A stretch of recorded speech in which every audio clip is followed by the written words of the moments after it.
ਸਤਿ ਸ਼੍ਰੀ ਅਕਾਲ ਮੇਰੇ ਸਾਰੇ ਦੋਸਤੋ। ਸਭ ਤੋਂ ਪਹਿਲਾਂ ਮਾਫੀ ਚਾਹੁੰਦਾ ਭਾਈ, ਜਿਹੜਾ ਆਪਣਾ ਮੋਕ ਟੈਸਟ ਲੇਟ ਹੋ ਗਿਆ। 9 ਵਜੇ ਦੀ ਗੱਲ ਹੋਈ ਸੀ, ਠੀਕ ਹੈ। ਬਾਕੀ ਇੱਧਰ ਉੱਧਰ ਟਾਈਮ ਹੋ ਜਾਂਦਾ, ਥੋੜੀ ਨੈਟਵਰਕ ਪ੍ਰੋਬਲਮ ਹੋਈ ਪਈ ਸੀ, ਉਹਦੇ ਕਰਕੇ ਵੀਡੀਓ ਦੀ ਬਹੁਤ ਜ਼ਿਆਦਾ ਪ੍ਰੋਬਲਮ ਆ ਰਹੀ ਸੀ ਮੈਨੂੰ, ਠੀਕ ਹੈ। 2 ਵਾਰੀ ਅਪਲੋਡ ਹੋ ਗਈ ਸੀ, ਪਰ ਨੈਟਵਰਕ ਫਿਰ ਡਾਊਨ ਹੋ ਜਾਂਦਾ ਸੀ। ਅਤੇ ਦੂਸਰੀ ਗੱਲ, ਠੀਕ ਹੈ, ਇੱਕ ਗੱਲ ਤਾਂ ਇਹ, ਅਤੇ ਦੂਸਰੀ ਗੱਲ ਇਹ ਆ ਭਾਈ, ਵੀਡੀਓ ਨੂੰ ਵੱਧ ਤੋਂ ਵੱਧ ਲਾਈਕ ਕਰ ਦਿਓ, ਸ਼ੇਅਰ ਕਰਿਓ, ਅਤੇ ਆਪਣਾ ਚੈਨਲ ਕੀ ਕਰੋ, ਸਬਸਕ੍ਰਾਈਬ ਕਰੋ, ਠੀਕ ਹੈ। ਅਤੇ ਇਹ ਗੱਲ ਹੈ। ਅਤੇ ਤੀਸਰੀ ਗੱਲ ਭਾਈ, ਸਾਰੇ ਬੱਚਿਆਂ ਨੇ ਟੈਸਟ ਲਾ ਲੈਣਾ ਗਾ। ਇਸ ਤੋਂ ਪਹਿਲਾਂ ਵੀ ਇੱਕ ਮੋਕ ਟੈਸਟ ਪ੍ਰੋਵਾਈਡ ਕਰਵਾ ਚੁੱਕਿਆ। ਇੱਕ ਤੁਹਾਨੂੰ ਪਰਸੋਂ ਮਿਲੂਗਾ ਮੋਕ ਟੈਸਟ, ਲਾਈਨ ਗ੍ਰਾਫ ਵਾਲਾ ਲੈਕਚਰ ਹੈ ਜਿਹੜਾ ਆਪਣਾ, ਉਹ 1-2 ਦਿਨਾਂ ਤੱਕ ਲੱਗ ਜੂਗਾ। 1-2 ਦਿਨਾਂ ਤੱਕ ਨਹੀਂ, ਕੱਲ੍ਹ ਨੂੰ ਤੁਹਾਨੂੰ ਸ਼ਾਮ ਤੱਕ ਮੈਂ ਪ੍ਰੋਵਾਈਡ ਕਰਵਾ ਦੂੰਗਾ, ਠੀਕ ਹੈ। ਅਤੇ ਜਿਹੜੇ ਬੱਚੇ ਨੇ ਆਨਸਰ ਕੀ ਵਾਲੀ ਵੀਡੀਓ ਨਹੀਂ ਦੇਖੀ, 2000 ਆਨਸਰ ਕੀ ਵਾਲੀ ਵੀਡੀਓ ਦੇਖ ਲਓ। ਇੱਕ ਮੈਂ ਮਿਲਟਰੀ ਐਕਸਰਸਾਈਜ਼ਾਂ ਕਰਵਾਈਆਂ ਹੋਈਆਂ, ਉਹ ਵੀ ਚੈਨਲ ਦੇ ਵਿੱਚ ਜਾ ਕੇ ਵੀਡੀਓ ਦੇਖ ਲਿਆ ਕਰੋ। ਕਈ ਵਾਰੀ ਨੋਟੀਫਿਕੇਸ਼ਨ ਵੀਡੀਓ ਦਾ ਅਪਲੋਡ ਨਹੀਂ ਹੁੰਦਾ, ਠੀਕ ਹੈ। ਨੋਟੀਫਿਕੇਸ਼ਨ ਜਾਂਦਾ ਨਹੀਂ ਬੱਚਿਆਂ ਕੋਲ, ਅਤੇ ਉਹਦੇ ਕਰਕੇ ਪ੍ਰੋਬਲਮ ਆ ਜਾਂਦੀ ਹੈ, ਠੀਕ ਹੈ। ਸਾਰੀਆਂ ਗੱਲਾਂ ਕਲੀਅਰ ਹੋ ਗਈਆਂ। ਅਤੇ ਹਾਂ ਭਾਈ, ਅਤੇ ਜਿਹੜੇ ਬੱਚਿਆਂ ਦੇ ਐਕਸਾਈਜ਼ ਇੰਸਪੈਕਟਰ ਦੇ ਪੇਪਰ ਸੀ, ਉਹਦੇ ਵਾਸਤੇ ਅਤੇ ਵੇਟਿੰਗ ਲਿਸਟ ਵਾਲਾ ਚੱਕਰ ਸੀ, ਉਹ ਰਾਤ ਨੂੰ ਮੈਂ ਵੀਡੀਓ ਬਣਾ ਚੁੱਕਿਆ ਉਹਦੇ ਵਾਸਤੇ, ਅਤੇ ਉਹ ਦੇਖ ਲਓ ਬੱਚਿਆਂ ਨੂੰ, ਠੀਕ ਹੈ। ਇੱਕ ਮੈਂ ਡਿਟੇਲ ਦੇ ਵਿੱਚ ਇੱਕ ਵੀਡੀਓ ਹੋਰ ਬਣਾ ਕੇ ਦਊਂਗਾ ਤੁਹਾਨੂੰ, ਜਿਸ ਨੂੰ ਸਾਰਾ ਕੁਝ ਕਨਸੈਪਟ ਸਮਝ ਆ ਜਾਊਗਾ, ਠੀਕ ਹੈ। ਅਤੇ ਚਲੋ ਚੱਲਦੇ ਹਾਂ ਪਹਿਲੇ ਪ੍ਰਸ਼ਨ 'ਤੇ। ਸਾਰੇ ਬੱਚਿਆਂ ਨੇ ਕਾਪੀਆਂ ਮੈਨੂੰ ਚੱਕ ਲਓ ਭਾਈ, ਟਿੱਕ ਮਾਰ ਕਰਕੇ ਦੇਖਣਾ ਕਿ ਤੁਹਾਡਾ ਆਨਸਰ ਕਿੰਨਾ ਆਇਆ, ਠੀਕ ਹੈ। ਇਸ ਤੋਂ ਬਾਅਦ ਮੇਰਾ ਆਨਸਰ ਦੇਖਣਾ ਕਿੰਨਾ ਆਉਂਦਾ ਗਾ। ਦੇਖੋ, ਦ ਮੋਸਟ ਇਨਕ੍ਰੀਡੀਬਲ ਓਲੰਪਿਕ ਸਟੋਰੀ, ਇਹ ਕਿਤਾਬ ਕਿਸ ਦੁਆਰਾ ਲਿਖੀ ਗਈ ਹੈ ਭਾਈ, ਦੱਸੋ। ਇਹ ਕਿਤਾਬ ਹੈ ਓਲੰਪਿਕ, 'ਤੇ ਕੋਈ ਵੀ ਬੁੱਕ ਆਉਂਦੀ ਹੈ ਉਹ ਇੰਪੋਰਟੈਂਟ ਬਣ ਜਾਂਦੀ ਪੇਪਰ ਦੇ ਪੁਆਇੰਟ ਆਫ ਵਿਊ ਤੋਂ। ਕਿਹਨੇ ਲਿਖੀ ਹੈ? ਲੋਕੋ Jones, J.K. Rowling, Ruskin Bond ਕੇ ਲਿਊਕਿਨ ਵਾਰਨਿਕੇ। ਜਿਹੜੇ ਬੱਚਿਆਂ ਨੇ ਭਾਈ ਇਹਦੇ 'ਚੋਂ ਆਨਸਰ ਨੰਬਰ ਡੀ ਲਾਇਆ ਹੈਗਾ, ਠੀਕ ਹੈ, ਉਹਨਾਂ ਦਾ ਆਨਸਰ ਬਿਲਕੁਲ ਸਹੀ ਹੈ। The most incredible Olympic story ਜਿਹੜੀ ਬੁੱਕ ਹੈਗੀ, ਇਹ ਲਿਖੀ ਆਪਣੇ ਲੂਕਾਨੋ ਵਾਰਨਿਕੇ ਨੇ। ਇਸ ਤੋਂ ਬਾਅਦ ਦੂਸਰੇ ਨੰਬਰ 'ਤੇ leopard diary, the rosette in India. Leopard ਕੀ ਹੁੰਦੇ? ਜਿਹੜੇ ਆਪਣੇ ਆਹ ਚੀਤਾ ਜਿਹਾ ਹੁੰਦਾ, ਠੀਕ ਹੈ। ਇਹ ਕਿਤਾਬ ਕਿਸ ਨੇ ਲਿਖੀ ਹੈ? ਅਸ਼ੋਕ, ਬਿਮਲ ਜੈਨ, ਅਮਰਤਿਆ ਸੇਨ, ਸੰਜੇ ਗੋਪੀ। ਦੱਸੋ ਭਾਈ ਕਿਹਨੇ ਲਿਖੀ ਹੈ? ਤਾਂ ਜਿਹੜੇ ਬੱਚੇ ਨੇ 4 ਨੰਬਰ ਆਪਸ਼ਨ ਟਿਕ ਲਾਈ ਹੈ, ਤਾਂ ਉਹਨਾਂ ਦਾ ਸਵਾਲ ਬਿਲਕੁਲ ਸਹੀ ਹੈ। ਇਹ ਲਿਖੀ ਆਪਣੇ ਅੰਜੇ ਗੂਬੀ ਨੇ। ਇਸ ਤੋਂ ਬਾਅਦ Balakot air strike, Balakot air strike, how India avenged Pulwama. ਜਿਹੜਾ ਪੁਲਵਾਮਾ ਦੇ ਵਿੱਚ ਆਪਣੇ ਫੌਜ ਦੇ ਜਵਾਨ ਸੀ, ਉਹਨਾਂ ਨੂੰ ਬਰਾਬਰ ਬੱਸ ਲਾ ਕੇ ਇੱਕ ਧਮਾਕਾ ਕੀਤਾ ਗਿਆ ਸੀ। ਉਹ ਧਮਾਕੇ ਦੇ ਵਿੱਚ ਆਪਣੇ ਬਹੁਤ ਜਵਾਨ ਸ਼ਹੀਦ ਹੋ ਗਏ ਸੀ, ਅਤੇ ਉਹਦੇ ਰਿਲੇਟਡ ਹੀ ਜਿਹੜੀ ਬਾਲਾਕੋਟ ਦੇ ਵਿੱਚ ਏਅਰ ਸਟ੍ਰਾਈਕ ਕੀਤੀ ਸੀ ਆਪਣੀ ਇੰਡੀਅਨ ਆਰਮੀ ਨੇ, ਠੀਕ ਹੈ। ਉਹਦੇ 'ਤੇ ਕਿਤਾਬ ਲਿਖੀ ਗਈ ਹੈ। ਇਹ ਕਿਤਾਬ ਕਿਹਦੀ ਲਿਖੀ ਹੈ? Balakot air strike, how India avenged Pulwama. ਤਾਂ ਇਹ ਲਿਖੀ ਹੈ ਮਹਨ ਭੱਟ, ਸੰਜੇ ਗੂਬੀ, ਸੰਜੇ ਦੱਤ ਕੇ ਜਨਰਲ। ਤਾਂ ਜਿਹੜੇ ਬੱਚੇ ਨੇ ਇਹਦਾ ਆਨਸਰ ਏ ਨੰਬਰ ਆਪਸ਼ਨ ਲਾਇਆ, ਉਹਨਾਂ ਦਾ ਸਵਾਲ ਬਿਲਕੁਲ ਸਹੀ ਹੈ। ਮੰਨਣ ਭੱਟ ਆ ਭਾਈ ਜਿਹੜਾ, ਉਹਨੇ ਇਹ ਬੁੱਕ ਲਿਖੀ ਸੀ, ਠੀਕ ਹੈ। ਇਸ ਤੋਂ ਬਾਅਦ ਚੱਲਦੇ ਚੌਥੇ 'ਤੇ।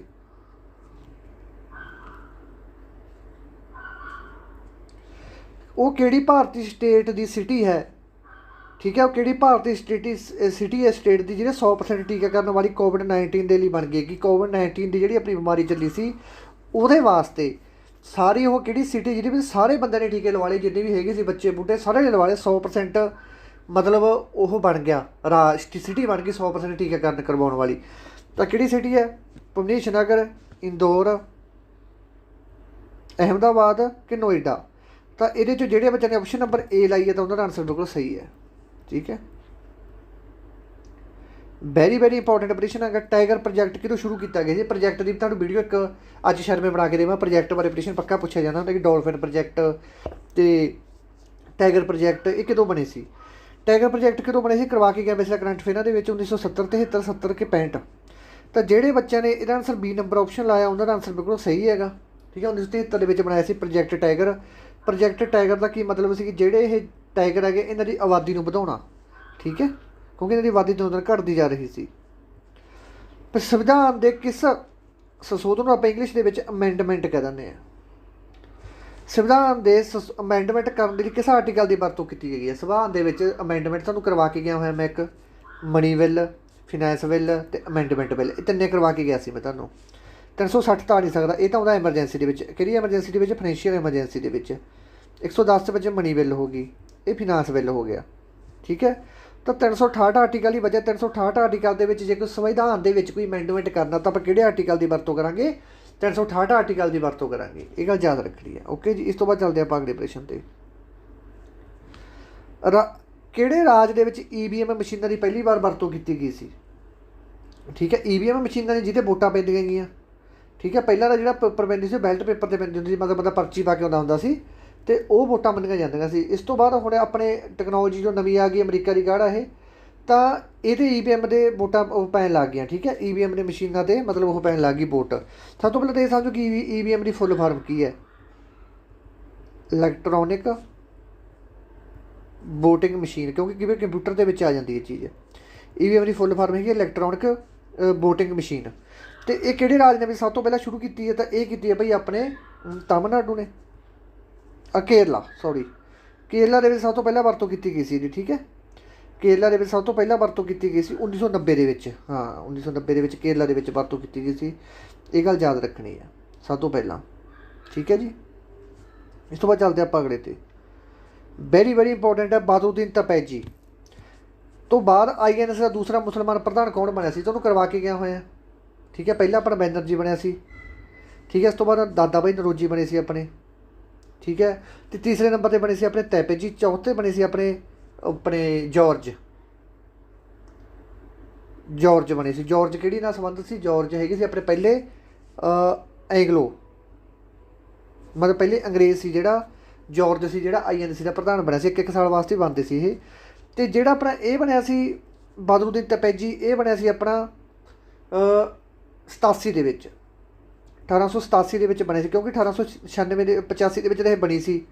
ਠੀਕ ਹੈ, ਡਫਰਨ ਦੇ ਸਮੇਂ ਦੇ ਵਿੱਚ ਬਣੀ ਸੀ ਇਹ ਆਪਣੀ INC, ਅਤੇ ਇਹ ਉਹ ਹਿਊਮ ਇਹਦਾ ਫਾਊਂਡਰ ਸੀ। ਅਤੇ 1886 ਦੇ ਵਿੱਚ ਬਣਿਆ ਸੀ ਆਪਣਾ ਦਾਦਾ ਭਾਈ ਨਰੋਜੀ। ਇਸ ਤੋਂ ਬਾਅਦ 1887 ਦੇ ਵਿੱਚ ਬਣਿਆ ਸੀ ਆਪਣਾ ਬਾਦਉਦੀਨ ਤੈਪੇਜੀ। ਇਸ ਤੋਂ ਬਾਅਦ 1888 ਦੇ ਵਿੱਚ ਆਪਣਾ ਬਣਿਆ ਸੀ ਜੌਰਜ। ਇਹ ਪਹਿਲਾ ਅੰਗਰੇਜ਼ ਸੀ। ਠੀਕ ਹੈ, ਜਿਹੜਾ ਬਣਿਆ ਸੀ। ਅਤੇ ਇਹਨਾਂ ਨੇ ਬਸ ਇਹੀ ਪੁੱਛਿਆ ਕਿ ਬਾਦਉਦੀਨ ਤੈਪੇਜੀ ਤੋਂ ਬਾਅਦ INC ਇੰਡੀਅਨ ਨੈਸ਼ਨਲ ਕਾਂਗਰਸ ਦਾ ਦੂਸਰਾ ਪ੍ਰਧਾਨ ਕੌਣ ਬਣਿਆ ਸੀ? ਦੂਸਰਾ ਮੁਸਲਿਮ ਪ੍ਰਧਾਨ ਕੌਣ ਬਣਿਆ ਸੀ? ਤਾਂ ਜ਼ਾਕਿਰ ਹੁਸੈਨ ਤਾਂ ਹੋ ਨਹੀਂ ਸਕਦਾ, ਹਾਕਮ ਵੀ ਨਹੀਂ ਹੋ ਸਕਦਾ। ਤਾਂ ਇਹ ਬਣਿਆ ਸੀ ਸਿਆਨੀ। ਇਹ ਸਿਆਨੀ ਉਹ ਹੈਗਾ ਜਿਹੜਾ 1896 ਦਾ ਅਧਿਵੇਸ਼ਨ ਹੋਇਆ ਸੀ, ਜਿਹਦੇ ਵਿੱਚ ਬੰਦੇ ਮਾਤਰਮ ਗੀਤ ਗਾਇਆ ਗਿਆ ਸੀ। ਠੀਕ ਹੈ, ਬੰਦੇ ਮਾਤਰਮ ਗੀਤ ਇਹ ਕਿਹਨੇ ਗਾਇਆ ਸੀ? ਬਿਕਰਮ ਚੈਟਰਜੀ ਨੇ ਗਾਇਆ ਸੀ। ਠੀਕ ਹੈ, 1896 ਦੇ ਵਿੱਚ। ਇਹ ਗੀਤ ਸੁਣਿਆ ਕਿਹਨੇ ਸੀ? ਇਹ ਸੁਣਿਆ ਸੀ ਆਪਣੇ ਰਾਹਿਮਤੁੱਲਾ M ਸਿਆਨੀ। ਕੀ ਪ੍ਰੀਪਰੇਸ਼ਨ ਇਹ ਆ ਜਾਂਦਾ ਕਿ ਜਿਹੜਾ ਬੰਦੇ ਮਾਤਰਮ ਗੀਤ ਜੋ 1896 ਦੇ ਸੈਸ਼ਨ ਦੇ ਵਿੱਚ ਬਿਕਰਮ ਚੈਟਰਜੀ ਦੁਆਰਾ ਗਾਇਆ ਗਿਆ ਸੀ, ਤਾਂ ਉਸ ਸਮੇਂ INC ਦਾ ਪ੍ਰਧਾਨ ਕੌਣ ਸੀ? ਤਾਂ ਉਸ ਸਮੇਂ INC ਦਾ ਪ੍ਰਧਾਨ ਹੈਗਾ ਸੀ ਆਪਣਾ ਰਾਹਿਮਤੁੱਲਾ M ਸਿਆਨੀ। ਠੀਕ ਹੈ, ਗੱਲ ਯਾਦ ਰੱਖਣੀ ਹੈ। ਦੇਖੋ ਬੱਚੋ, ਇੰਨੀ ਡਿਟੇਲ ਦੇ ਵਿੱਚ ਗੱਲਾਂ ਕਰਾ ਰਹੇ ਹਾਂ ਤਾਂ ਧਿਆਨ ਨਾਲ ਕਰਿਆ ਕਰੋ। 10 ਅਪ੍ਰੈਲ 1917 ਦੇ ਵਿੱਚ ਕਿਹੜਾ ਨੇਤਾ ਚੰਪਾਰਨ ਸੱਤਿਆਗ੍ਰਹਿ ਦੇ ਵਿੱਚ ਗਾਂਧੀ ਜੀ ਦੇ ਨਾਲ ਮਤਲਬ ਸ਼ਾਮਲ ਹੋਇਆ? ਪਹਿਲੀ ਗੱਲ ਤਾਂ ਐਕਸਟੀਟਿਊਸ਼ਨ ਬਣ ਗਿਆ ਚੰਪਾਰਨ ਸੱਤਿਆਗ੍ਰਹਿ ਕਦੋਂ ਹੋਇਆ ਸੀ? 1917 10 ਅਪ੍ਰੈਲ। ਠੀਕ ਹੈ, ਇਹਦੇ ਵਿੱਚ ਕਿਹਨੇ ਸਾਥ ਦਿੱਤਾ ਸੀ ਗਾਂਧੀ ਜੀ ਦਾ? ਭਗਤ ਸਿੰਘ ਨੇ ਨੋ, ਗੰਗਾਧਰ ਤਿਲਕ ਨੇ ਨੋ, ਨਹੀਂ ਤਾਂ ਰਾਜਿੰਦਰ ਪ੍ਰਸਾਦ ਹੈ ਜਿਹੜਾ ਆਪਣੇ, ਉਹਨਾਂ ਨੇ ਗਾਂਧੀ ਜੀ ਦਾ 10 ਅਪ੍ਰੈਲ 1917 ਦੇ ਵਿੱਚ ਚੰਪਾਰਨ ਸੱਤਿਆਗ੍ਰਹਿ ਦੇ ਵਿੱਚ ਸਾਥ ਦਿੱਤਾ ਸੀ। ਤਾਂ ਜਿਹੜੇ ਬੱਚੇ ਨੇ ਡੀ ਨੰਬਰ ਗਲਤ ਲਿਖਤਾ। ਠੀਕ ਹੈ, ਰਾਜਿੰਦਰ ਪ੍ਰਸਾਦ ਆਊਗਾ ਇਹਦਾ answer. A number option answer ਹੈ। ਠੀਕ ਹੈ, ਰਾਜਿੰਦਰ ਪ੍ਰਸਾਦ ਆਊਗਾ। ਇਹ ਗੰਗਾਧਰ ਤਿਲਕ ਸੀ ਜਿਹੜਾ ਇਹਦਾ ਉਹ ਸੀ, ਗੰਗਾਧਰ ਤਿਲਕ ਇਹਦਾ ਗਰਮ ਧੜੇ ਦਾ ਸੀ। ਗੰਗਾਧਰ ਤਿਲਕ ਤਾਂ ਇਹਨਾਂ ਤੋਂ ਕੋਈ ਸੰਬੰਧ ਹੀ ਨਹੀਂ ਸੀ ਇਹਦਾ। ਇਸ ਤੋਂ ਬਾਅਦ ਅਗਲਾ, ਉਹ ਪੰਜਾਬ ਦਾ ਕਿਹੜਾ ਮੁੱਖ ਮੰਤਰੀ ਸੀ ਜਿਹਦੇ ਜਹਾਜ਼ ਦੇ ਕ੍ਰੈਸ਼ ਦੇ ਵਿੱਚ ਮੌਤ ਹੋ ਗਈ ਸੀ? ਮਤਲਬ ਜਹਾਜ਼ 'ਚ ਬੈਠਾ ਜਾਂਦਾ ਸੀ ਵਿਚਾਰਾ ਅਤੇ ਉੱਥੇ ਜਹਾਜ਼ ਕ੍ਰੈਸ਼ ਹੋ ਗਿਆ ਸੀ। ਕਿਹੜਾ ਸੀ ਭਾਈ ਉਹ? ਆਪਣਾ ਗੁਰਨਾਮ ਸਿੰਘ ਸੀ, ਕੈਰੋਂ ਸੀ, ਲਕਸ਼ਮਣ ਸਿੰਘ ਸੀ, ਗਿਆਨੀ ਗੁਰਮੁਖ ਸਿੰਘ ਸੀ। ਤਾਂ ਉਹ ਭਾਈ ਆਪਣਾ ਹੈਗਾ ਸੀ ਪ੍ਰਤਾਪ ਸਿੰਘ ਕੈਰੋਂ। ਠੀਕ ਹੈ, ਜਿਨ੍ਹਾਂ ਬੱਚਿਆਂ ਨੇ B ਨੰਬਰ ਆਪਸ਼ਨ ਲਾਇਆ ਉਹਨਾਂ ਦਾ ਆਨਸਰ ਬਿਲਕੁਲ ਸਹੀ ਹੈ। ਕਹਿੰਦੇ ਤਾਂ ਹੋਗੇ GK ਬੜੀ ਔਖੀ ਆਉਣ ਲੱਗ ਗਈ, ਕੋਈ ਚੱਕਰ ਨਹੀਂ ਭਾਈ। 1966 ਦੀ ਵੰਡ, ਜਦੋਂ 1 ਨਵੰਬਰ 1966 ਨੂੰ ਪੰਜਾਬ ਦੋ ਸਟੇਟਾਂ 'ਚ ਵੰਡ ਦਿੱਤਾ ਸੀ। ਕਿਹੜੇ 'ਚ? ਹਰਿਆਣਾ ਐਂਡ ਪੰਜਾਬ। ਠੀਕ ਹੈ, ਅਤੇ ਇਹਨਾਂ ਦੋਨਾਂ ਦਾ ਸਾਂਝਾ ਹਾਈ ਕੋਰਟ ਵੀ ਇੱਕ ਹੀ ਹੈ। ਤਾਂ ਉਹ ਕਿਹੜਾ ਪੰਜਾਬ ਦੀ ਬਾਉਂਡਰੀ ਬਣਾਉਣ ਦੇ ਸਮੇਂ ਇਸ ਕਮੇਟੀ ਦਾ ਮੈਂਬਰ ਨਹੀਂ ਹੈਗਾ ਸੀ? Justice JC S Dutt, MM Philip ਕਿ ਸਾਇਰਲ ਰੈਡਕਲਿਫ? ਤਾਂ ਦੱਸੋ ਵੀ ਕਿਹੜਾ ਇਹਨਾਂ ਦੇ ਵਿੱਚੋਂ ਨਹੀਂ ਹੈਗਾ ਸੀ? ਤਾਂ ਹੁਣ ਸਾਰੇ ਆਪਸ਼ਨ ਲਾ ਕੇ ਆਉਣਗੇ ਇਹਨਾਂ ਤਿੰਨਾਂ ਦੇ ਵਿੱਚੋਂ। ਆਖਣਗੇ ਆਹ ਤਾਂ ਹੈਗਾ ਸੀ ਰੈਡਕਲਿਫ। ਤਾਂ ਬੱਚੋ ਰੈਡਕਲਿਫ ਉਦੋਂ ਹੈਗਾ ਸੀ ਜਦੋਂ ਭਾਰਤ ਅਤੇ ਪਾਕਿਸਤਾਨ ਦੀ ਕਮੇਟੀ ਬਣੀ ਸੀ, ਉਦੋਂ ਬਾਰਡਰ ਆਪਣਾ ਬਣਾਇਆ ਗਿਆ ਸੀ, ਉਦੋਂ ਹੁੰਦਾ ਸੀ ਇਹ ਰੈਡਕਲਿਫ। ਇਹ ਗੱਲ ਕਰ ਰਹੇ ਹਾਂ ਪੰਜਾਬ ਦੀ। ਤਾਂ ਪੰਜਾਬ ਦੇ ਵਿੱਚ ਆਹ ਤਿੰਨੇ ਹੀ ਸੀ। JC ਸ਼ਾਹ ਕਮੇਟੀ ਸੀ ਜਿਹਨੇ ਪੰਜਾਬ ਦੀ ਹੱਦ ਬਣਾਈ ਸੀ। ਠੀਕ ਹੈ, ਆਹ ਨਾਲ ਉਹਦੇ ਮੈਂਬਰ ਸੀ। ਇਹ ਗੱਲ ਯਾਦ ਰੱਖਣੀ ਹੈ। ਸ਼ਾਹ ਕਮੇਟੀ ਕਹਿ ਦਿੰਦੇ ਉਹਨੂੰ ਆਪਾਂ। ਪੈਪਸੂ ਦੇ ਸਮੇਂ ਉਸਦੀ ਰਾਜਧਾਨੀ ਕਿਹੜੀ ਸੀ? ਜੋ ਪੈਪਸੂ ਬਣਿਆ ਸੀ, ਪੈਪਸੂ ਸਮੇਂ ਦੀ ਰਾਜਧਾਨੀ ਕਿਹੜੀ ਸੀ? ਇਹਦਾ ਹਰੇਕ ਬੱਚੇ ਨੂੰ ਪਤਾ ਗਾ, ਪਟਿਆਲਾ ਰਾਜਧਾਨੀ ਸੀ। ਅਤੇ ਪੈਪਸੂ ਦਾ ਸਭ ਤੋਂ ਪੁਰਾਣਾ ਇਲਾਕਾ ਜਾਂ ਪੁਰਾਣਾ ਜ਼ਿਲ੍ਹਾ ਕਿਹੜਾ ਸੀ? ਨਾਲਾਗੜ੍ਹ। ਠੀਕ ਹੈ, B ਨੰਬਰ ਆਪਸ਼ਨ ਦਾ ਜੇ ਤਾਂ ਪੁੱਛ ਲੈਂਦੇ ਪੁਰਾਣਾ ਰਾਜ ਕਿਹੜਾ ਸਭ ਤੋਂ, ਤਾਂ ਨਾਲਾਗੜ੍ਹ ਹੈ। ਜੇ ਰਾਜਧਾਨੀ ਪੁੱਛ ਲੈ ਤਾਂ ਪਟਿਆਲਾ। ਕਦੋਂ ਬਣੀ ਸੀ ਇਹ? 1948 ਦੇ ਵਿੱਚ। ਅਤੇ ਮਰਜ਼ ਕਦੋਂ ਕੀਤੀ ਸੀ ਤੁਸੀਂ ਦੱਸਿਓ। ਠੀਕ ਹੈ, ਮਰਜ਼ ਤੁਸੀਂ ਦੱਸਣਾ। 56 'ਚ ਮਰਜ ਕੀਤੀ ਸੀ ਕਿ 58 'ਚ ਮਰਜ ਕੀਤੀ ਸੀ, ਦੱਸੋ ਤੁਸੀਂ। ਮਹਾਰਾਜਾ ਰਣਜੀਤ ਸਿੰਘ ਦੇ ਸਮੇਂ ਜੋ ਸਰਕਾਰ ਹੁੰਦੀ ਸੀ ਉਸਦਾ ਕੀ ਨਾਮ ਸੀ? ਸਰਕਾਰ ਹੁੰਦੀ ਸੀ ਜਿਹੜੀ, ਮਤਲਬ ਜਿਵੇਂ ਆਪਣੇ ਗੌਰਮੈਂਟ ਆ ਗਈ ਆਪਣੇ, ਉਹ ਗੌਰਮੈਂਟ ਨੂੰ ਕੀ ਕਹਿੰਦੇ ਸੀ ਉਸ ਟਾਈਮ ਦੇ ਵਿੱਚ? ਸਰਕਾਰੇ ਖਾਲਸਾ, ਦਲ ਖਾਲਸਾ, ਸਰਕਾਰੇ ਪੰਜਾਬ ਕਿ ਸਰਕਾਰੇ ਲਾਹੌਰ? ਜਿਹੜਾ ਉਹਦਾ ਰਾਜ ਸੀ ਮਹਾਰਾਜਾ ਰਣਜੀਤ ਸਿੰਘ, ਦੇਖੋ ਮਹਾਰਾਜਾ ਰਣਜੀਤ ਸਿੰਘ ਦਾ ਜਨਮ ਹੋਇਆ ਸੀ 1780 ਦੇ ਵਿੱਚ। 1809 ਦੇ ਵਿੱਚ ਇਹਨਾਂ ਨੇ ਸੰਧੀ ਕੀਤੀ ਸੀ, ਅੰਮ੍ਰਿਤਸਰ ਦੀ ਸੰਧੀ, ਅਤੇ 1838 ਦੇ ਵਿੱਚ ਤਿੱਕੜੀ ਦੀ ਸੰਧੀ ਹੋਈ ਸੀ, ਅਤੇ 1839 ਦੇ ਵਿੱਚ ਮਹਾਰਾਜਾ ਰਣਜੀਤ ਸਿੰਘ ਦੀ ਡੈਥ ਹੋ ਗਈ ਸੀ। ਠੀਕ ਹੈ, ਇਹ ਗੱਲ ਯਾਦ ਰੱਖਣੀ ਹੈ।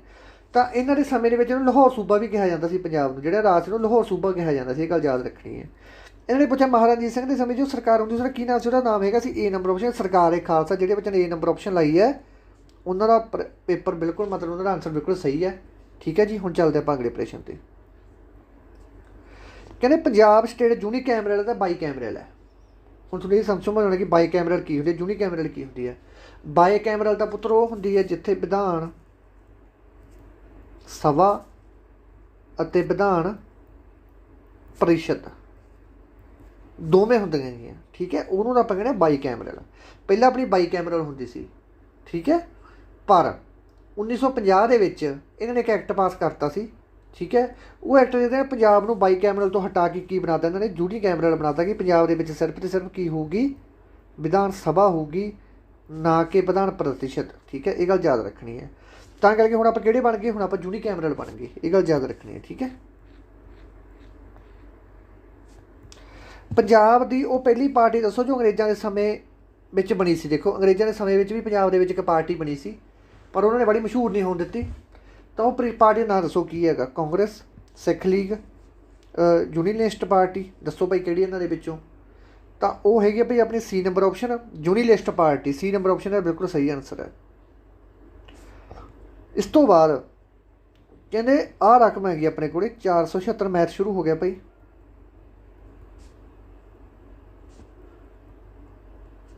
ਕਹਿੰਦੇ ਨਾ ਇਕਾਈ ਅੰਕ ਦੱਸੋ, ਕਿਉਂਕਿ ਉੱਪਰ ਕੋਈ ਪਾਵਰ ਨਹੀਂ ਹੈਗੀ ਤਾਂ ਕਰਕੇ ਆਪਾਂ ਚਾਰ ਚੂਰ ਨਾਲ ਕੁਸਰ ਕਰਨ ਦੀ ਆਪਾਂ ਨੂੰ ਲੋੜ ਨਹੀਂ ਹੈਗੀ। ਠੀਕ ਹੈ, ਤਾਂ ਪਿਛਲੇ ਅੱਖਰ ਹੀ ਚੱਕ ਲਓ ਆਪਾਂ। ਇਕਾਈ ਅੰਕ ਹੁੰਦਾ ਜਿਹੜਾ ਪਿਛਲਾ ਹੁੰਦਾ, ਦੇਖੋ ਜਿਵੇਂ ਆਹ ਲਿਖਤਾ ਇਕਾਈ ਆ ਹੋ ਗਿਆ, ਦਹਾਈ ਆ ਹੋ ਗਿਆ, ਸੈਂਕੜਾ, ਹਜ਼ਾਰ। ਠੀਕ ਹੈ, ਤਾਂ ਪਿਛਲੀ ਚੱਕ ਲਓ ਇਕੱਲੇ। 2 ਦੀ ਕਰ ਦਿਓ 9 ਨਾਲ ਗੁਣਾ, ਕਿੰਨਾ ਆ ਗਿਆ? 9 ਦੂਣੀ 18, ਮਗਰ ਬਚ 9 ਦੂਣੀ 18, 18 ਦਾ 8 ਚੱਕ ਲਓ।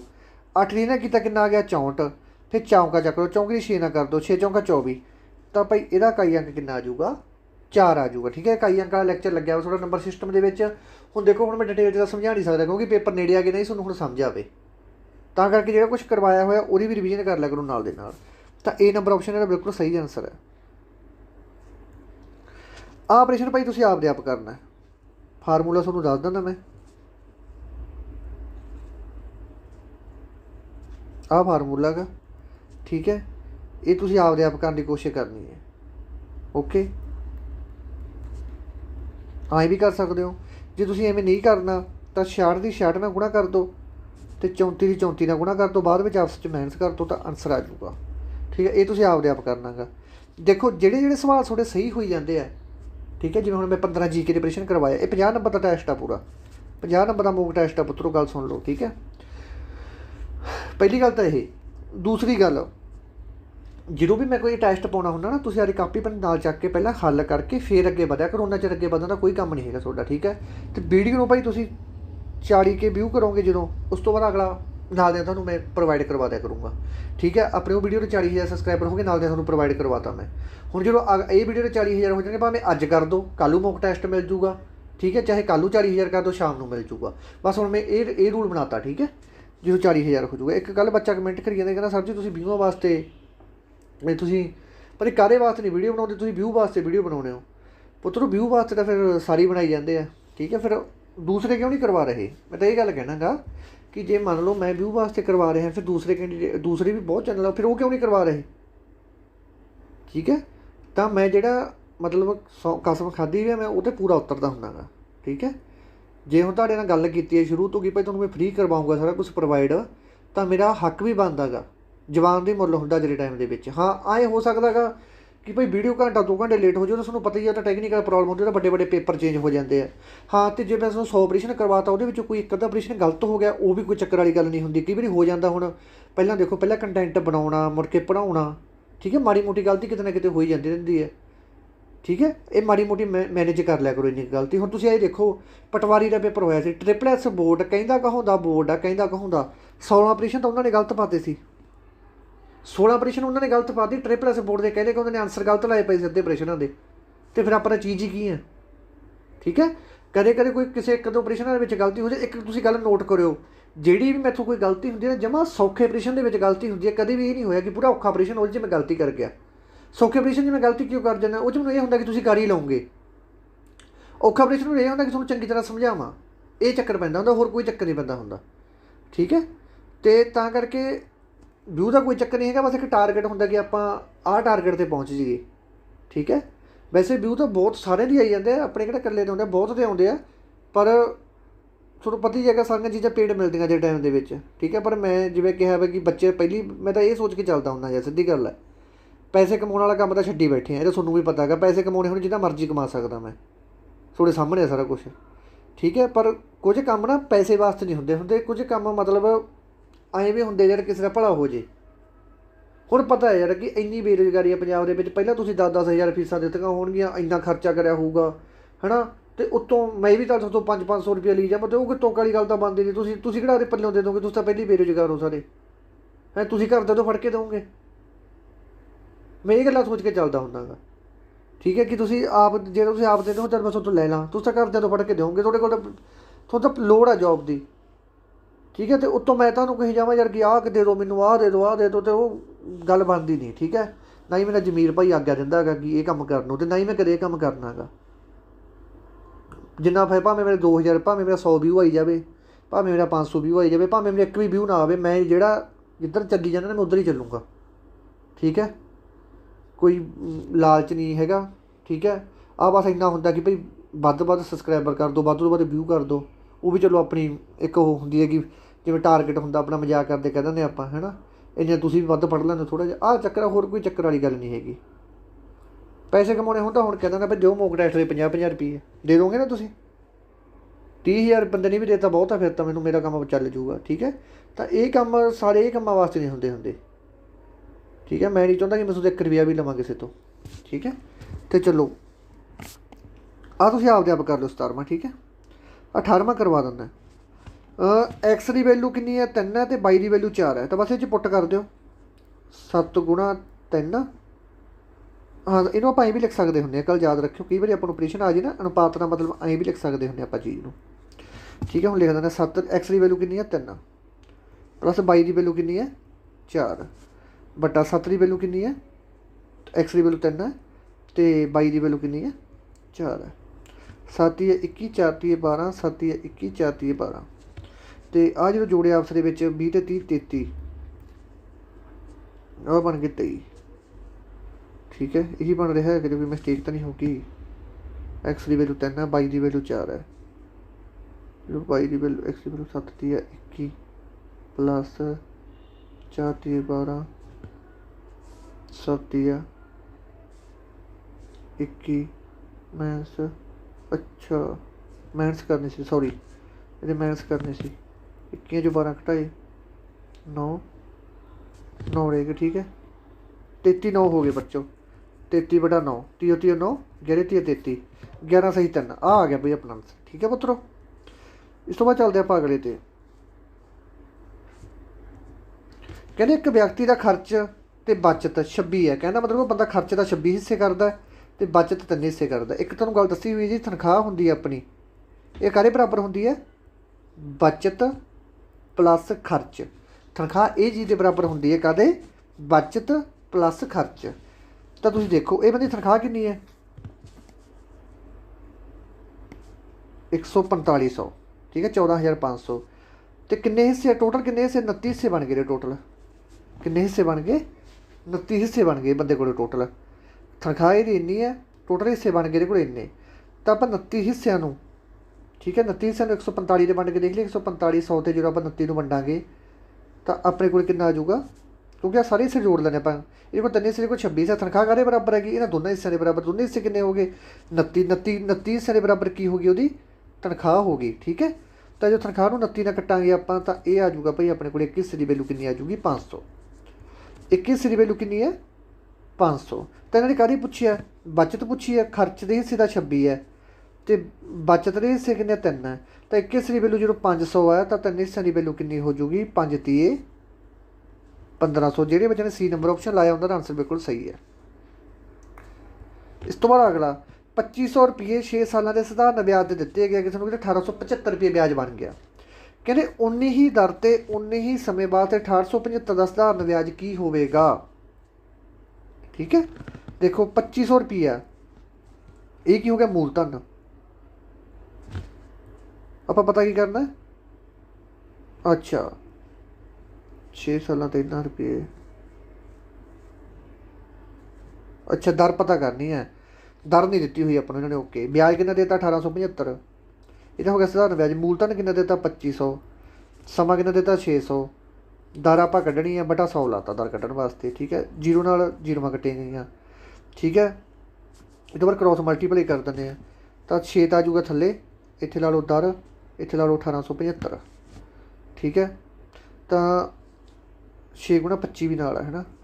ਠੀਕ ਹੈ, ਹੁਣ ਆਪਾਂ ਕੀ ਕਰਦੇ ਹਾਂ? 1875 ਨੂੰ 25 ਦੇ ਵੰਡ ਦਿੰਦੇ ਹਾਂ ਹੈ ਨਾ। 1875 ਭਾਗ ਜਦੋਂ ਆਪਾਂ 25 ਕਰਾਂਗੇ ਤਾਂ ਆਪਣੇ ਕੋਲ ਆ ਜਾਊਗਾ 75। ਹੁਣ ਆਪਾਂ 75 ਨੂੰ ਭਾਗ ਕਰ ਦਿੰਦੇ ਹਾਂ 6 'ਤੇ ਤਾਂ ਇਹ ਦਰ ਆ ਜੂਗੀ ਵੀ 12.5% ਦਰ ਹੋਊਗੀ। ਠੀਕ ਹੈ, 12.5% ਦਰ ਹੋਊਗੀ। ਹੁਣ ਕੀ ਕਹਿੰਦੇ? ਦਰ ਆ ਗਈ ਆਪਣੇ ਕੋਲ, ਦਰ ਕੱਢਣੀ ਸੀ। ਇਸ ਤੋਂ ਬਾਅਦ ਕਹਿੰਦੇ 1875 ਦਾ ਵਿਆਜ ਹੀ ਪਤਾ, ਸਧਾਰਨ ਵਿਆਜ ਪਤਾ ਕਰਨਾ। ਸਧਾਰਨ ਵਿਆਜ ਲਿਖ ਲਓ ਬਰਾਬਰ 1875 ਮੂਲਧਨ ਹੋ ਗਿਆ। ਦਰ ਆਪਾਂ ਕੱਢ ਲਈ 112.5 ਕੱਢੀ ਸੀ ਨਾ ਆਪਾਂ, ਤਾਂ 125 ਲਿਖ ਲਓ। ਜਿਹੜਾ ਪੁਆਇੰਟ ਦੇ 10 ਹੈ ਉਹ ਥੱਲੇ ਲਾ ਲਓ। ਠੀਕ ਹੈ, ਅਤੇ ਸਮਾਂ ਕਿੰਨਾ ਗਾ? 6 ਸਾਲ ਹੈ ਗੁਣਾ 100। ਠੀਕ ਹੈ, ਗੁਣਾ 100 4 5 5 ਦੂਣੀ 10 3 ਦੂਣੀ 6। ਠੀਕ ਹੈ, ਤਾਂ ਹੁਣ ਆਪਾਂ ਇਹਨੂੰ 1875 ਦੀ ਗੁਣਾ ਕਰ ਦਿੰਦੇ ਹਾਂ।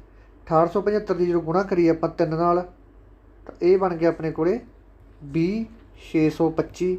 ਇਹਨੂੰ ਆਪਾਂ 4 'ਤੇ ਭਾਗ ਕਰਾਂਗੇ ਜਦੋਂ ਆਪਾਂ ਤਾਂ ਇਹ ਆ ਜਾਊਗਾ ਬਈ ਆਪਣੇ ਕੋਲ 5156.25। ਤਾਂ ਇਹ ਨੰਬਰ ਆਪਸ਼ਨ ਜਿਹੜੇ ਬੱਚੇ ਨੇ ਆਨਸਰ ਲਈ ਉਹਦਾ ਸਵਾਲ ਬਿਲਕੁਲ ਸਹੀ ਹੈ। ਕਿਸੇ ਧਨ ਦੀ ਸਧਾਰਨ ਵਿਆਜ ਦੀ ਦਰ 8% ਦਰ ਨਾਲ 3 ਸਾਲਾਂ ਦੇ ਵਿੱਚ ਮਿਸ਼ਰਤ ਧਨ 6944 ਰੁਪਏ ਹੋ ਜਾਂਦਾ। ਧਨ ਦੱਸੋ ਕਿੰਨਾ ਗਾ? ਦੇਖੋ ਕੀ ਕਹਿੰਦੇ? ਕਹਿੰਦੇ 8% ਦਾ ਦਰ ਲੱਗਦੀ ਹੈ 3 ਸਾਲਾਂ ਵਾਸਤੇ ਦਰ ਲੱਗਦੀ ਹੈ। ਤਾਂ ਵਿੱਚ ਮਿਸ਼ਰਤ ਵਿਆਜ ਕੀ ਆਉਂਦਾ? ਪਹਿਲਾਂ ਇਹ ਸਮਝੋ, ਜਿਵੇਂ ਆਪਾਂ ਮੂਲਧਨ ਕਿਸੇ ਬੰਦੇ ਨੂੰ 500 ਰੁਪਏ ਦਾ ਦਿੱਤਾ, 15 ਰੁਪਏ ਉਹਦੇ ਵਿਆਜ ਲੱਗ ਗਿਆ, ਤਾਂ ਉਹ ਜਿਹੜਾ 515 ਰੁਪਏ ਬਣ ਗਿਆ, ਇਹ ਟੋਟਲ ਜਿਹੜਾ ਬਣ ਜਾਂਦਾ ਹੁੰਦਾ ਇਹਨੂੰ ਆਪਾਂ ਮਿਸ਼ਰਤ ਧਨ ਕਹਿ ਦਿੰਦੇ ਹੁੰਦੇ ਹਾਂ। ਠੀਕ ਹੈ, ਇਹਨੂੰ ਆਪਾਂ ਕੀ ਕਹਿ ਦਿੰਦੇ ਹੁੰਦੇ ਆ? ਮਿਸ਼ਰਤ ਧਨ ਕਹਿ ਦਿੰਦੇ ਹੁੰਦੇ ਆ। ਇੱਥੇ ਤੱਕ ਗੱਲ ਸਮਝੇ ਤੁਸੀਂ? ਹਾਂ, ਹੁਣ ਆਪਾਂ ਕੀ ਕਰਨਾ? ਕਹਿੰਦੇ 6944 ਰੁਪਏ ਬਣ ਗਿਆ ਮਿਸ਼ਰਤ ਧਨ। ਆਪਾਂ ਮੂਲਧਨ ਪਤਾ ਕਰਨਾ ਤਾਂ ਆਪਾਂ ਇੱਕ ਫਾਰਮੂਲਾ ਕਰਦੇ ਹੁੰਦੇ ਹਾਂ ਕਿ ਸਧਾਰਨ ਵਿਆਜ ਕਿੰਨਾ ਲੱਗਿਆ? 100 ਤੋਂ 108 ਲੱਗਿਆ ਹੋਊਗਾ। ਠੀਕ ਹੈ, 8% ਲੱਗਿਆ ਤਾਂ 100 ਵਾਲੀ ਚੀਜ਼ 'ਤੇ ਕਿੰਨਾ ਲੱਗਿਆ ਹੋਊਗਾ? 108। ਇਹਨੂੰ ਕੱਟ ਦਿੰਦੇ ਆਪਾਂ, ਇਹ ਤਾਂ ਆਜੂ 50, ਆਜੂ 54। ਫਿਰ ਇਹਨੂੰ ਕੱਟ ਲਓ, ਛੋਟਾ ਕਰ ਲਓ 25 ਅਤੇ 27। ਠੀਕ ਹੈ, 25 ਅਤੇ 27 ਪਹਿਲਾਂ ਵੀ ਲੱਗਿਆ 25 ਤੋਂ 27, ਦੂਜੇ ਸਾਲ ਵੀ 25 ਤੋਂ 27 ਲੱਗਿਆ, ਤੀਜੇ ਸਾਲ ਵੀ 25 ਤੋਂ 27 ਲੱਗਿਆ। ਠੀਕ ਹੈ, ਤਾਂ ਹੁਣ ਆਪਾਂ ਇਹਨਾਂ ਦੇ ਸਾਰੇ ਦੇ ਆਪਸ ਦੇ ਵਿੱਚ ਗੁਣਾ ਕਰ ਦਿੰਦੇ ਹਾਂ। ਸਾਰੇ ਦੇ ਆਪਸ ਦੇ ਵਿੱਚ ਆਪਾਂ ਕੀ ਕਰਦੇ ਹਾਂ? ਗੁਣਾ 25 ਗੁਣਾ 25 625 ਹੁੰਦਾ। ਤਾਂ ਜਦੋਂ 625 ਦੀ 25 ਨਾਲ ਕੀਤੀ ਤਾਂ ਇਹ ਆ ਜਾਊਗਾ ਆਪਣੇ ਕੋਲ 15,625। ਤਾਂ ਜਿਵੇਂ ਦਾ 27 ਗੁਣਾ 27 ਕਰ ਦਿਓ। 27 ਗੁਣਾ 27 ਕਿੰਨੇ ਹੁੰਦੇ? 729। 729 ਦੀ 27 ਨਾਲ ਕੀਤੀ ਤਾਂ ਇਹ ਆ ਜਾਊਗਾ ਆਪਣੇ ਕੋਲ 19,683। 19,683 ਕਹਿੰਦਾ ਮਤਲਬ ਕਿ ਪਹਿਲਾਂ ਰਕਮ ਆ ਸੀ, ਬਾਅਦ ਵਿੱਚ ਰਕਮ ਇੰਨੀ ਬਣ ਗਈ। ਤਾਂ ਇਹ ਰਕਮ ਕਿਹਦੇ ਬਰਾਬਰ ਹੈ? 19,683 ਕਿਹਦੇ ਬਰਾਬਰ ਹੈ? 6944 ਦੇ ਬਰਾਬਰ ਹੈ। ਤਾਂ ਕਰਕੇ ਆਪਾਂ ਇਹ ਕਰੋ, ਜਿਹੜਾ 19 ਹੈ 19,683 ਆਪਣੇ ਕੋਲ। ਠੀਕ ਹੈ, 19,683 ਹੈ, ਇਹਨੂੰ ਆਪਾਂ ਭਾਗ ਕਰ ਦਿੰਦੇ ਹਾਂ 6944 'ਤੇ। ਇਹ ਬਣ ਜੂਗਾ 2.83। ਠੀਕ ਹੈ, ਜਦੋਂ ਆਪਾਂ 6944 ਦੀ 2.83 ਨਾਲ ਗੁਣਾ ਕਰਦੇ ਹਾਂ ਜਾਂ 2.8 ਨਾਲ ਹੀ ਗੁਣਾ ਕਰਦੇ ਹਾਂ ਤਾਂ ਆਪਣੇ ਕੋਲ ਇੰਨੀ ਰਕਮ ਆ ਜੂਗੀ। ਠੀਕ ਹੈ, ਇਹ ਗੱਲ ਯਾਦ ਰੱਖਣੀ ਹੈ। ਤਾਂ ਉਵੇਂ ਜਿਵੇਂ ਹੀ ਜੇ ਆਪਾਂ 1983 ਨੂੰ 6900 ਦੇ ਬਣਦੇ ਤਾਂ ਇੰਨਾ ਆਨਸਰ ਆ ਜੂਗਾ। ਤਾਂ ਉਵੇਂ ਜਿਵੇਂ ਆਪਾਂ ਜਿਹੜਾ 1525 ਹੈ 15,625 ਹੈ, ਜਦੋਂ ਆਪਾਂ ਇਹਨੂੰ ਵੰਡਾਂਗੇ ਭਾਗ ਕਰਾਂਗੇ 2.8 'ਤੇ ਤਾਂ ਆਪਣੇ ਕੋਲ ਆਨਸਰ ਆ ਜੂਗਾ 5580। ਜੋ 2.8 ਨਾਲ ਵੰਡਾਂਗੇ, ਜਦੋਂ ਇਹਨੂੰ 2.8 ਨਾਲ ਵੰਡਿਆ ਤਾਂ 683 ਆ ਗਿਆ। ਜਦੋਂ 2.8 ਨਾਲ ਵੰਡਿਆ ਤਾਂ 1580 ਆ ਗਿਆ। 1580 ਕਿਹਦੇ ਨੇੜੇ ਤੇੜਾ ਇੱਥੇ 5580 ਕਿਹਦੇ ਨੇੜੇ ਤੇੜਾ ਗਾ, ਦੱਸੋ। ਇਹ ਬੀ ਆਪਸ਼ਨ ਦੇ ਨੇੜੇ ਤੇੜਾ, ਠੀਕ ਹੈ। ਤਾਂ ਇਹ ਆ ਜੂ ਆਨਸਰ ਇਹਦਾ, ਠੀਕ ਹੈ।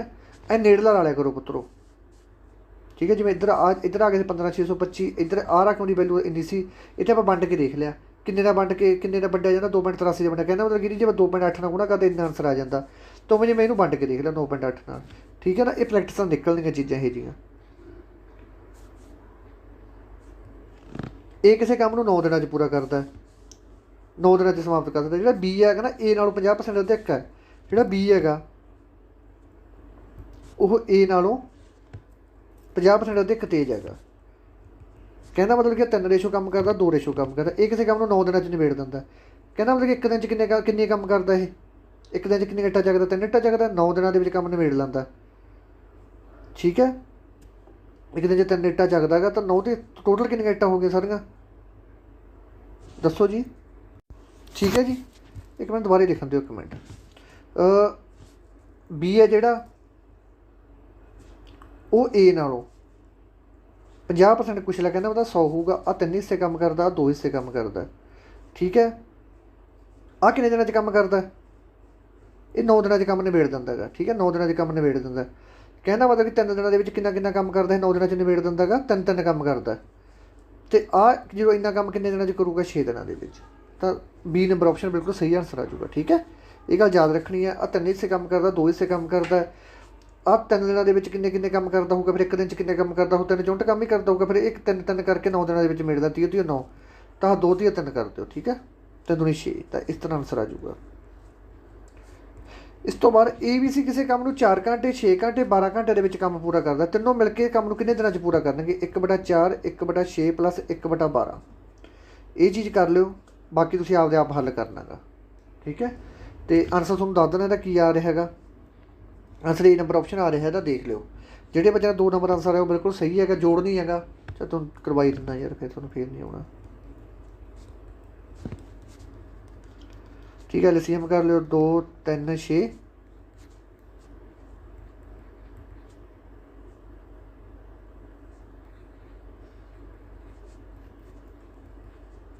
12, 3 2 1 6, 6/12। ਤਾਂ 2 ਦਿਨ ਆਨਸਰ ਆ ਗਿਆ, ਠੀਕ ਹੈ। ਇਹ ਨੰਬਰ ਆਪਸ਼ਨ। ਕਿਸੇ ਵਸਤੂ ਨੂੰ 100 ਰੁਪਏ ਦੇ ਵੇਚਣ ਦੇ ਕਿਸੇ ਵਿਅਕਤੀ ਨੂੰ 20 ਰੁਪਏ ਲਾਭ ਹੋ ਰਿਹਾ ਹੈ। 100 ਰੁਪਏ ਦੀ ਜੋ ਚੀਜ਼ ਵੇਚ ਰਿਹਾ ਉਹਨੂੰ 20 ਰੁਪਏ ਲਾਭ ਹੋ ਰਿਹਾ। ਉਸ ਲਾਭ ਪ੍ਰਤੀਸ਼ਤ ਪਤਾ ਕਰੋ, ਸਿੱਧਾ ਪਤਾ ਲੱਗ ਜਾਂਦਾ ਕਿ ਕਿੰਨੇ ਦੀ ਚੀਜ਼ ਲੈ ਕੇ ਆਇਆ ਹੋਊਗਾ ਉਹ, 80 ਰੁਪਈਆਂ ਦੀ। ਲਾਭ ਕਿੰਨਾ ਹੋ ਰਿਹਾ ਉਹਨੂੰ, 20 ਰੁਪਈਆਂ ਦਾ। ਪਰਸੈਂਟ ਕੱਢਣ ਵਾਸਤੇ ਮੂਹਰੇ 100 ਲਾ ਦਿਓ, ਠੀਕ ਹੈ। 0 ਕੱਟੀ ਗਈ 4, ਤਾਂ 25% ਉਹਨੂੰ ਲਾਭ ਹੋ ਰਿਹਾ ਹੈਗਾ। ਬੀ ਨੰਬਰ ਆਪਸ਼ਨ, ਠੀਕ ਹੈ। ਬਿਲਕੁਲ ਸੌਖੇ ਸਵਾਲ ਹੈ ਵਿੱਚ ਤਾਂ, ਪਰ ਥੋੜ੍ਹੀ ਜਿਹੀ ਤੁਹਾਡੀ ਸਕਿੱਲ ਚਾਹੀਦੀ ਹੈ। ਇੱਕ ਘੜੀ ਨੂੰ 2880 ਰੁਪਏ ਦੇ ਵੇਚਦੇ ਇੱਕ ਵਿਅਕਤੀ ਨੂੰ 10% ਹਾਨੀ ਹੁੰਦੀ ਹੈ। ਕਹਿੰਦਾ ਮਤਲਬ ਜਦੋਂ 100 ਵਾਲੀ ਚੀਜ਼ ਉਹ 90 ਦੀ ਵੇਚਦਾ ਗਾ, ਕਹਿੰਦਾ ਮਤਲਬ ਜਦੋਂ 10 ਵਾਲੀ ਚੀਜ਼ ਉਹ 9 ਦੀ ਵੇਚਦਾ। ਦੇਖੋ ਆਹ 100 ਤੋਂ 100 ਵਾਲੀ ਚੀਜ਼ 90 ਦੀ ਵੇਚਦਾ, ਕੱਟੇ ਗਏ ਸੀ ਨਾ, 10 ਤੋਂ 9 ਤਾਂ ਲਾਇਆ ਹੈਗਾ। ਤਾਂ ਜਦੋਂ 10 ਵਾਲੀ ਚੀਜ਼ 9 ਦੀ ਵੇਚਦਾ ਤਾਂ ਇੰਨੇ ਦੀ ਵੇਚਣ 'ਤੇ ਉਹਨੂੰ 10% ਹਾਨੀ ਹੁੰਦੀ ਹੈ। ਤਾਂ 9 ਹਿੱਸੇ ਕਾਹਦੇ ਬਰਾਬਰ ਹੈ, 2880 ਦੇ ਬਰਾਬਰ ਹੈ, ਠੀਕ ਹੈ। ਤਾਂ ਕਰਕੇ ਹੁਣ ਆਪਾਂ ਜਿਹੜਾ 2880 ਹੈ, ਜਿਹਨੂੰ ਆਪਾਂ ਭਾਗ ਕਰਾਂਗੇ 9 'ਤੇ, 2880 ਭਾਗ 9, ਤਾਂ ਇਹ ਆ ਜਾਊਗਾ 320। ਜੋ 9 ਦੀ 320 ਨਾਲ ਗੁਣਾ ਕਰਦੇ, ਕਿਉਂਕਿ 2880 ਨੂੰ 9 ਦੇ ਵੰਡ ਕੇ ਦੇਖ ਲਿਆ, ਪਤਾ ਲੱਗ ਜਾਂਦਾ। ਜਦੋਂ 9 ਦੀ ਆਪਾਂ 320 ਨਾਲ ਗੁਣਾ ਕਰਦੇ 2880 ਆਉਂਦਾ, 320 ਦੀ ਗੁਣਾ ਇੱਧਰ ਕਰ ਦਿੰਦੇ ਆਪਾਂ, ਇੱਧਰ ਕਿੰਨਾ ਆ ਜਾਊਗਾ 3200। ਕਹਿੰਦਾ ਮਤਲਬ ਚੀਜ਼ ਕਿੰਨੇ ਵਾਲੀ ਆ ਉਹ 3200 ਰੁਪਏ ਦੀ, ਵੇਚੀ ਕਿੰਨੇ ਜਾਂਦਾ ਸੀ 2880 ਰੁਪਈਆਂ ਦੀ। ਇੰਨੇ ਨਾਲ ਹੀ ਵੇਚ ਕੇ 10% ਹਾਨੀ ਹੋ ਰਹੀ ਸੀ, ਕਿ ਜੇਕਰ ਉਹਨੇ 5% ਲਾਭ ਕਮਾਉਣਾ, ਕਿੰਨੇ ਦੀ ਚੀਜ਼ ਸੀ ਉਹ 3200 ਦੀ, 5% ਲਾਭ ਕਮਾਉਣਾ ਹੈਗਾ, 5% ਨਾਲ ਲਿਖ ਲਓ ਬਟਾ 100, 0 ਨਾਲ 0 ਕੱਟਿਆ ਗਿਆ, ਠੀਕ ਹੈ। ਅਤੇ 32 ਗੁਣਾ 5 ਕਰ ਦਿਓ, ਇਹ ਆ ਜਾਊਗਾ ਆਪਣੇ ਕੋਲ 160। ਜਿਹੜਾ 160 ਹੈ ਇੰਨਾ ਲਾਭ ਕਮਾਉਣਾ ਉਹਨੇ, 3200 ਦੇ ਵਿੱਚ 160 ਜੋੜ ਦਿਓ, 063, ਤਾਂ 3360 ਆ ਪਿਆ ਬੀ ਨੰਬਰ ਆਪਸ਼ਨ 'ਤੇ, ਠੀਕ ਹੈ। ਇਹਦਾ ਆਨਸਰ ਆ ਜਾਊਗਾ ਬੀ ਨੰਬਰ ਆਪਸ਼ਨ। ਇਸ ਤੋਂ ਬਾਅਦ ਰੀਜ਼ਨਿੰਗ ਦਾ ਬਿਲਕੁਲ ਸੌਖਾ ਸਵਾਲ ਹੈਗਾ। ਇੱਥੇ ਦੱਸਣਾ ਤੁਹਾਨੂੰ ਕੀ ਆਊਗਾ। ਬੀ ਦੇਖੋ, ਆਹ ਜਿਹੜੀ ਬੀ ਸੀ ਉਹ ਤਾਂ ਨੇ ਇੱਥੇ ਲਾਤੀ, ਠੀਕ ਹੈ। ਆਹ ਬੀ ਤਾਂ ਉਹਨੇ ਇੱਥੇ ਲਾਤੀ, ਤਾਂ ਆਪਾਂ ਜਿਹੜੀ ਪਹਿਲਾ ਅੱਖਰ ਆ ਉਹ ਚੱਕ ਕੇ ਇੱਥੇ ਲਾ ਲਓ ਤੀਜੇ ਨੰਬਰ 'ਤੇ। ਤੀਜੇ ਨੰਬਰ 'ਤੇ ਕਿਹਦੇ 'ਚ ਆ ਰਿਹਾ ਹੈਗਾ, ਇਹਦੇ 'ਚ ਵੀ ਨਹੀਂ ਆ ਰਿਹਾ, ਇਹਦੇ 'ਚ ਵੀ ਨਹੀਂ ਆ ਰਿਹਾ, ਇਹਨਾਂ ਦੋਨਾਂ 'ਚ ਆ ਰਿਹਾ ਤੀਜੇ ਨੰਬਰ 'ਤੇ, ਠੀਕ ਹੈ। ਇਸ ਤੋਂ ਬਾਅਦ ਇਹਨੇ ਚੱਕ ਲਿਆ ਬੀ ਇੱਥੇ ਲਾਤਾ, ਇਹਦੇ ਬਾਅਦ ਜਿਹੜਾ ਈ ਸੀ ਈ ਆਪਦਾ ਉਹਨੇ ਇੱਧਰ ਪਹਿਲੇ ਨੰਬਰ 'ਤੇ ਲਾਤਾ, ਜਿਹੜਾ ਦੂਜਾ ਅੱਖਰ ਸੀ ਉਹ ਪਹਿਲੇ ਨੰਬਰ 'ਤੇ, ਤਾਂ ਆਪਾਂ ਜਿਹੜਾ ਬਾਈ ਆਪਾਂ ਪਹਿਲੇ ਨੰਬਰ 'ਤੇ ਲਾਤਾ, ਪਹਿਲੇ ਨੰਬਰ 'ਤੇ ਦੋਨਾਂ 'ਚ ਹੀ ਲਾਇਆ ਪਿਆ। ਜਿਹੜਾ ਤੀਜਾ ਅੱਖਰ ਸੀ ਉਹਨੇ ਐਂਡ 'ਤੇ ਲਾਤਾ, ਜਿਹੜਾ ਇਹਦਾ ਜੈਡ ਸੀ ਉਹ ਐਂਡ 'ਤੇ ਲਾ ਦੇਣਾ। ਐਂਡ 'ਤੇ ਜੈਡ ਕਿਹਦੇ 'ਚ ਲੱਗਿਆ ਹੋਇਆ, ਕਿ ਡੀ 'ਚ ਲੱਗਿਆ ਹੋਇਆ ਹੈਗਾ। ਠੀਕ ਹੈ, ਤਾਂ ਡੀ ਨੰਬਰ ਆਪਸ਼ਨ ਇਹਦਾ ਬਿਲਕੁਲ ਸਹੀ ਆਨਸਰ ਆ ਜੂ।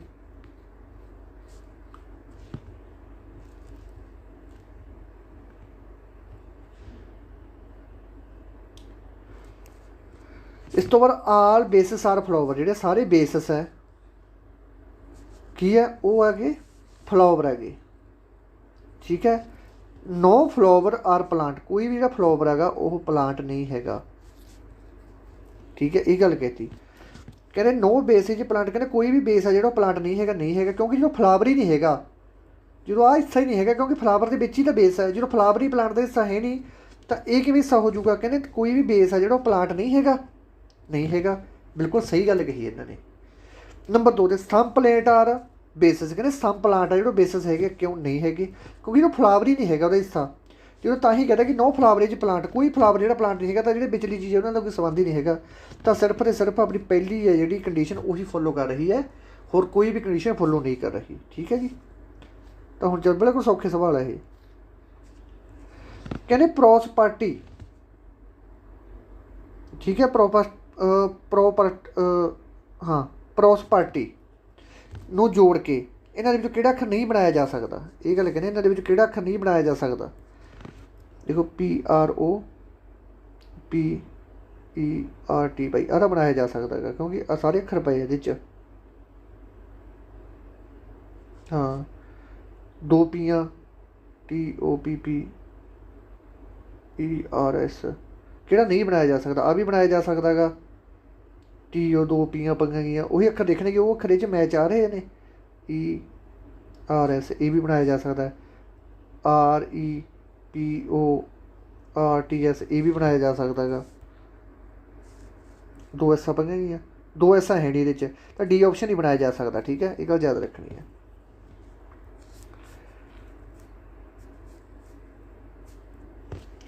ਅਜੇ ਆਪਣੇ ਘਰ ਤੋਂ ਨਿਕਲਦਾ ਹੈ, ਅਜੇ ਆਪਣੇ ਘਰ ਤੋਂ ਨਿਕਲਦਾ ਤਾਂ ਉੱਤਰ ਪੱਛਮ ਦਿਸ਼ਾ ਦੇ ਵੱਲ ਜਾਂਦਾ ਹੈ। ਆਹ ਤਾਂ ਦੇਖੋ, ਆਹ ਤਾਂ ਹੁੰਦੀ ਹੈ ਪੂਰਬ, ਆਹ ਹੁੰਦੀ ਹੈ ਪੱਛਮ, ਆਹ ਹੁੰਦੀ ਹੈ ਉੱਤਰ, ਆਹ ਹੁੰਦਾ ਦੱਖਣ। ਕਹਿੰਦੇ ਅਜੇ ਆਪਣੇ ਘਰ ਤੋਂ ਨਿਕਲਦਾ ਤੇ ਉੱਤਰ ਪੱਛਮ ਦਿਸ਼ਾ, ਉੱਤਰ ਪੱਛਮ ਦੀ ਦਿਸ਼ਾ ਕਿਹੜੀ ਹੋਗੀ, ਆਹ ਹੋਗੀ। ਆਹ ਹਿੱਸਾ ਦਾ ਹੁੰਦਾ ਉੱਤਰ ਪੱਛਮ, ਆਹ ਹਿੱਸਾ ਹੁੰਦਾ ਗਾ ਉੱਤਰ ਪੂਰਬ, ਆਹ ਹਿੱਸਾ ਹੁੰਦਾ ਪੂਰਬ ਦੱਖਣ, ਆਹ ਹਿੱਸਾ ਹੁੰਦਾ ਪੱਛਮ ਦੱਖਣ। ਠੀਕ ਹੈ, ਗੱਲ ਯਾਦ ਰੱਖਣੀ ਹੈ ਸਾਰਿਆਂ ਨੇ।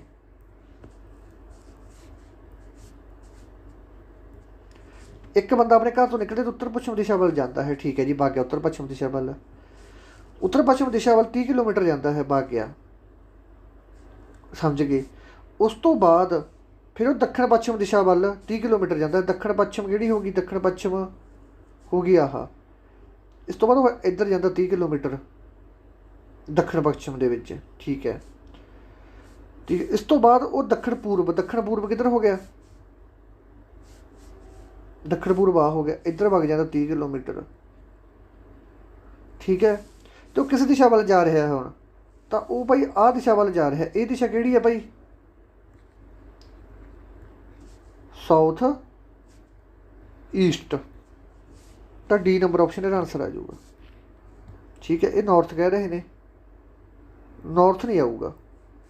ਠੀਕ ਹੈ, ਇੱਕ ਵਾਰ ਦੁਬਾਰਾ ਦੇਖ ਲੈਂਦੇ। ਅਜੇ ਆਪਣੇ ਘਰ ਤੋਂ ਨਿਕਲਦਾ ਹੈ ਅਤੇ ਉੱਤਰ ਪੱਛਮ ਦਿਸ਼ਾ ਵੱਲ ਜਾਂਦਾ 30 ਕਿਲੋਮੀਟਰ, ਉੱਤਰ ਅਤੇ ਪੱਛਮ ਤਾਂ ਆ ਹੋ ਗਈ 30 ਕਿਲੋਮੀਟਰ ਜਾਂਦਾ ਹੈ। ਅਤੇ ਫਿਰ ਉਹ ਦੱਖਣ ਪੱਛਮ ਦਿਸ਼ਾ ਵੱਲ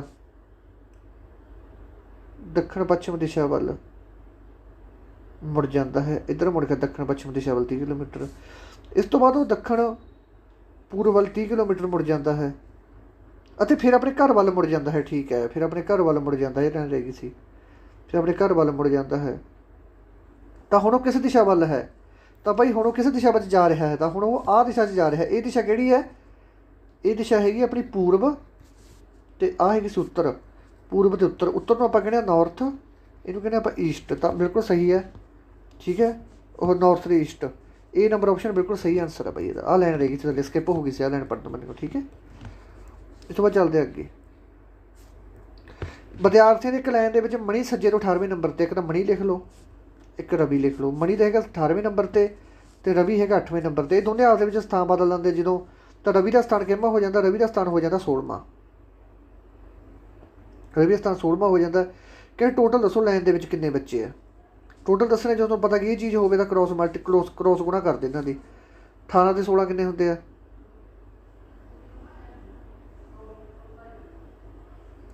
18 ਤੇ 16 ਕਿੰਨੇ ਹੁੰਦੇ ਆ। ਇਹ ਪ੍ਰਸ਼ਨ ਇਹ ਥੋੜ੍ਹੀ ਮਿਸਟੇਕ ਹੈ ਇਹਦੇ ਵਿੱਚ। ਇਹਨਾਂ ਨੇ ਇਹ ਲਿਖਣਾ ਸੀ ਵਿਦਿਆਰਥੀਆਂ ਦੀ ਇੱਕ ਲਾਈਨ ਦੇ ਵਿੱਚ ਮਣੀ ਦਾ ਸੱਜੇ ਪਾਸੇ 18ਵੇਂ ਨੰਬਰ ਤੇ ਹੈ ਤੇ ਰਵੀ ਖੱਬੇ ਦੇ ਪਾਸਿਓਂ 8ਵੇਂ ਨੰਬਰ ਤੇ। ਜਿਹੜੇ ਆਪਣੇ ਸਥਾਨ ਬਦਲ ਲੈਂਦੇ ਹਨ ਤਾਂ ਮਣੀ ਅਤੇ ਰਵੀ ਆਪਣਾ ਸਥਾਨ ਬਦਲਦਾ। ਰਵੀ ਦਾ ਸਥਾਨ ਤਾਂ ਰਵੀ ਦਾ ਸਥਾਨ ਕਿੰਨਾ ਹੋ ਜਾਂਦਾ, ਰਵੀ ਦਾ ਸਥਾਨ 16ਵਾਂ ਹੋ ਜਾਂਦਾ। ਕਹਿੰਦੇ ਰਵੀ ਦਾ ਸਥਾਨ ਹੋ ਗਿਆ 16ਵਾਂ ਤੇ ਹਾਂ ਰਵੀ ਦਾ ਸਥਾਨ ਹੋ ਗਿਆ 16ਵਾਂ। ਬਸ ਇਹ ਟੋਟਲ ਪੁੱਛਦਾ ਜਦੋਂ ਆਪਾਂ 16 + 18 ਕਰ ਦਾਂਗੇ, -1 ਕਰ ਦਾਂਗੇ। 16 ਦੇ ਵਿੱਚ 6 ਜੋੜੇ ਕਿੰਨੇ ਹੁੰਦੇ ਆ, 24 ਤੇ 34।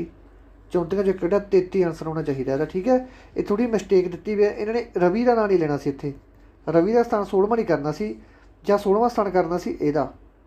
ਕਿਹਦਾ ਸਥਾਨ 16ਵਾਂ ਹੋ ਜਾਂਦਾ ਤਾਂ ਇਹਦਾ ਸਥਾਨ ਦੱਸੋ ਕਿੰਨਾ, ਜਾਂ ਫਿਰ ਦੱਸੋ ਟੋਟਲ। ਫਿਰ ਆਪਾਂ 16 ਦੇ ਵਿੱਚ 8 ਜੋੜਦੇ 24 ਆ ਜਾਂਦਾ, 24 'ਚੋਂ 1 ਹੋ ਜਾਂਦਾ -, 23 ਆਨਸਰ ਆਉਣਾ ਸੀ ਫਿਰ ਇਹਦਾ। ਠੀਕ ਹੈ, ਮਿਸਟੇਕ ਹੈ। ਜਾਂ ਤੁਸੀਂ ਇਹ ਕਰੋ, ਜਿਹੜਾ ਸਵਾਲ ਮੈਂ ਕੱਢਿਆ 33 ਉਹ ਬਿਲਕੁਲ ਸਹੀ ਆਨਸਰ ਹੈ। ਠੀਕ ਹੈ, ਜੇ ਆਪਾਂ ਸਵਾਲ ਆਪਸ਼ਨ ਦਾ ਨਾਂ ਦੇਖੀ, ਜੇ ਆਪਾਂ ਆਪਸ਼ਨ ਦਾ ਨਾਂ ਦੇਖ ਕੇ ਕੱਢੀਏ ਆਪਾਂ ਸਵਾਲ, ਫਿਰ ਕਿਵੇਂ ਸਵਾਲ ਆਊਗਾ। ਜਾਂ ਸਾਰੀ ਆਪਸ਼ਨ ਗਲਤ ਮੰਨ ਲਓ। ਠੀਕ ਹੈ, ਤਾਂ ਫਿਰ ਮਣੀ ਦਾ ਸਥਾਨ 18ਵਾਂ, ਰਵੀ ਦਾ ਸਥਾਨ 8ਵਾਂ ਗਾ। ਜਦੋਂ ਸਥਾਨ ਬਦਲਦਾ ਰਵੀ ਦਾ ਸਥਾਨ ਕਿੰਨਾ ਹੋ ਜਾਂਦਾ, 16ਵਾਂ ਹੋ ਜਾਂਦਾ। ਤਾਂ ਟੋਟਲ ਦੱਸੋ, ਤਾਂ ਟੋਟਲ ਭਾਈ ਜਾਂ ਤਾਂ ਇਹਨੂੰ ਜੋੜ ਲਓ, ਦੋਨਾਂ ਨੂੰ 16 + 18 -1 ਕਰ ਦਿਓ ਤਾਂ ਆਪਣੇ ਕੋਲ ਆਨਸਰ ਆ ਜਾਊਗਾ। ਠੀਕ ਹੈ, ਕਰਵਾਇਆ ਹੋਇਆ। ਆਹ ਹੱਲ ਕਰਨਾ ਕਹਿੰਦੇ 15/3 ਜੋੜ 6 ਗੁਣਾ 8 ਘਟਾਓ 7। ਆਹ ਚੀਜ਼ ਦਾ ਹੱਲ ਕਰਨਾ। ਇਹਨੂੰ ਆਪਾਂ ਸਭ ਤੋਂ ਪਹਿਲਾਂ ਬੋਰਡ ਮਾਰ ਦੇ ਅਨੁਸਾਰ ਆਪਾਂ ਭਾਗ ਹੱਲ ਕਰਾਂਗੇ 5, ਫਿਰ 8 6 48 ਕਰਾਂਗੇ, ਫਿਰ -7। 58 ਤੇ 5 ਕਿੰਨੇ ਹੁੰਦੇ ਆ, 53। 53 ਤੋਂ 7 ਕੱਢੇ ਕਿੰਨੇ ਰਹਿ ਗਏ ਮਗਰ, 8 6 48, 3 ਜੋੜ 6 ਗੁਣਾ 8 46 ਆਨਸਰ ਆ ਜਾਊਗਾ ਇਹਦਾ। ਠੀਕ ਹੈ, ਹਾਂ ਆਹ ਪੇ ਡੀ ਨੰਬਰ ਆਪਸ਼ਨ 46। ਠੀਕ ਹੈ ਜੀ, ਆਹ ਤੁਸੀਂ ਆਪਦੇ ਆਪ ਕਰ ਲਿਓ ਭਾਈ। ਠੀਕ ਹੈ, ਤੁਸੀਂ ਆਪਦੇ ਆਪ ਕਰ ਲਿਓ। ਤੁਹਾਨੂੰ ਇੱਕ ਟ੍ਰਿਕ ਦੱਸ ਦਿੰਦਾ। 11 ਦੇ ਵਿੱਚ 6 ਜੋੜੇ ਕਿੰਨੇ ਬਣ ਜਾਂਦੇ, 17। ਤਾਂ 17 ਦੇ ਵਿੱਚ 6 ਜੋੜੇ ਬਣ ਜਾਂਦੇ 23। 23 ਦੇ ਵਿੱਚ 6 ਜੋੜ ਬਣ ਜਾਂਦੇ 29। ਕਹਿੰਦਾ ਇਹਨਾਂ ਦੋਨੇ ਆਪਸ਼ਨ ਆਉਣਗੀਆਂ, ਆਹ ਵੀ ਨਹੀਂ ਆਉਂਦੀ, ਆਹ ਵੀ ਨਹੀਂ ਆਉਂਦੀ। ਇਹਨਾਂ ਦੋਨਾਂ ਦਾ ਹੱਲ ਤੁਸੀਂ ਕਰਕੇ ਦੇਖਣਾ ਗਾ ਕਿ ਕਿਹੜੀ ਆਊਗੀ। ਠੀਕ ਹੈ, ਤੁਸੀਂ ਦੇਖਣਾ ਗਾ। ਆਹ ਦੇਖ ਲਓ ਸੀ ਅਤੇ ਬੀ ਦਾ ਕਿੰਨਾ ਫਰਕ ਪੈ ਰਿਹਾ, ਇਹਦਾ ਕਿੰਨਾ ਫਰਕ ਪੈ ਦੂਗਾ, ਉਹਨਾਂ ਦਾ ਫਰਕ ਪਾ ਦੂਗਾ ਜੀ। ਠੀਕ ਹੈ, ਆਨਸਰ ਵੈਸੇ ਤਾਂ ਬੀ ਆਊਗਾ, ਦੇਖ ਲਿਓ। ਕਹਿੰਦੇ 16 ਤੋਂ 23 ਬਣ ਰਿਹਾ, 14 ਤੋਂ ਕਿੰਨਾ ਬਣੂਗਾ ਦੇਖੋ ਕੱਢ ਕੇ ਆਪਦੇ ਆਪ। ਇਸ ਤੋਂ ਬਾਅਦ ਤੁਸੀਂ ਮੇਰਾ ਦੇਖਣਾ ਭਾਈ। ਠੀਕ ਹੈ, ਦੱਸੋ, ਬੋਲੋ ਸੰਗਤੇ। ਇਹਨੂੰ ਆਪਾਂ ਕਰਾਂਗੇ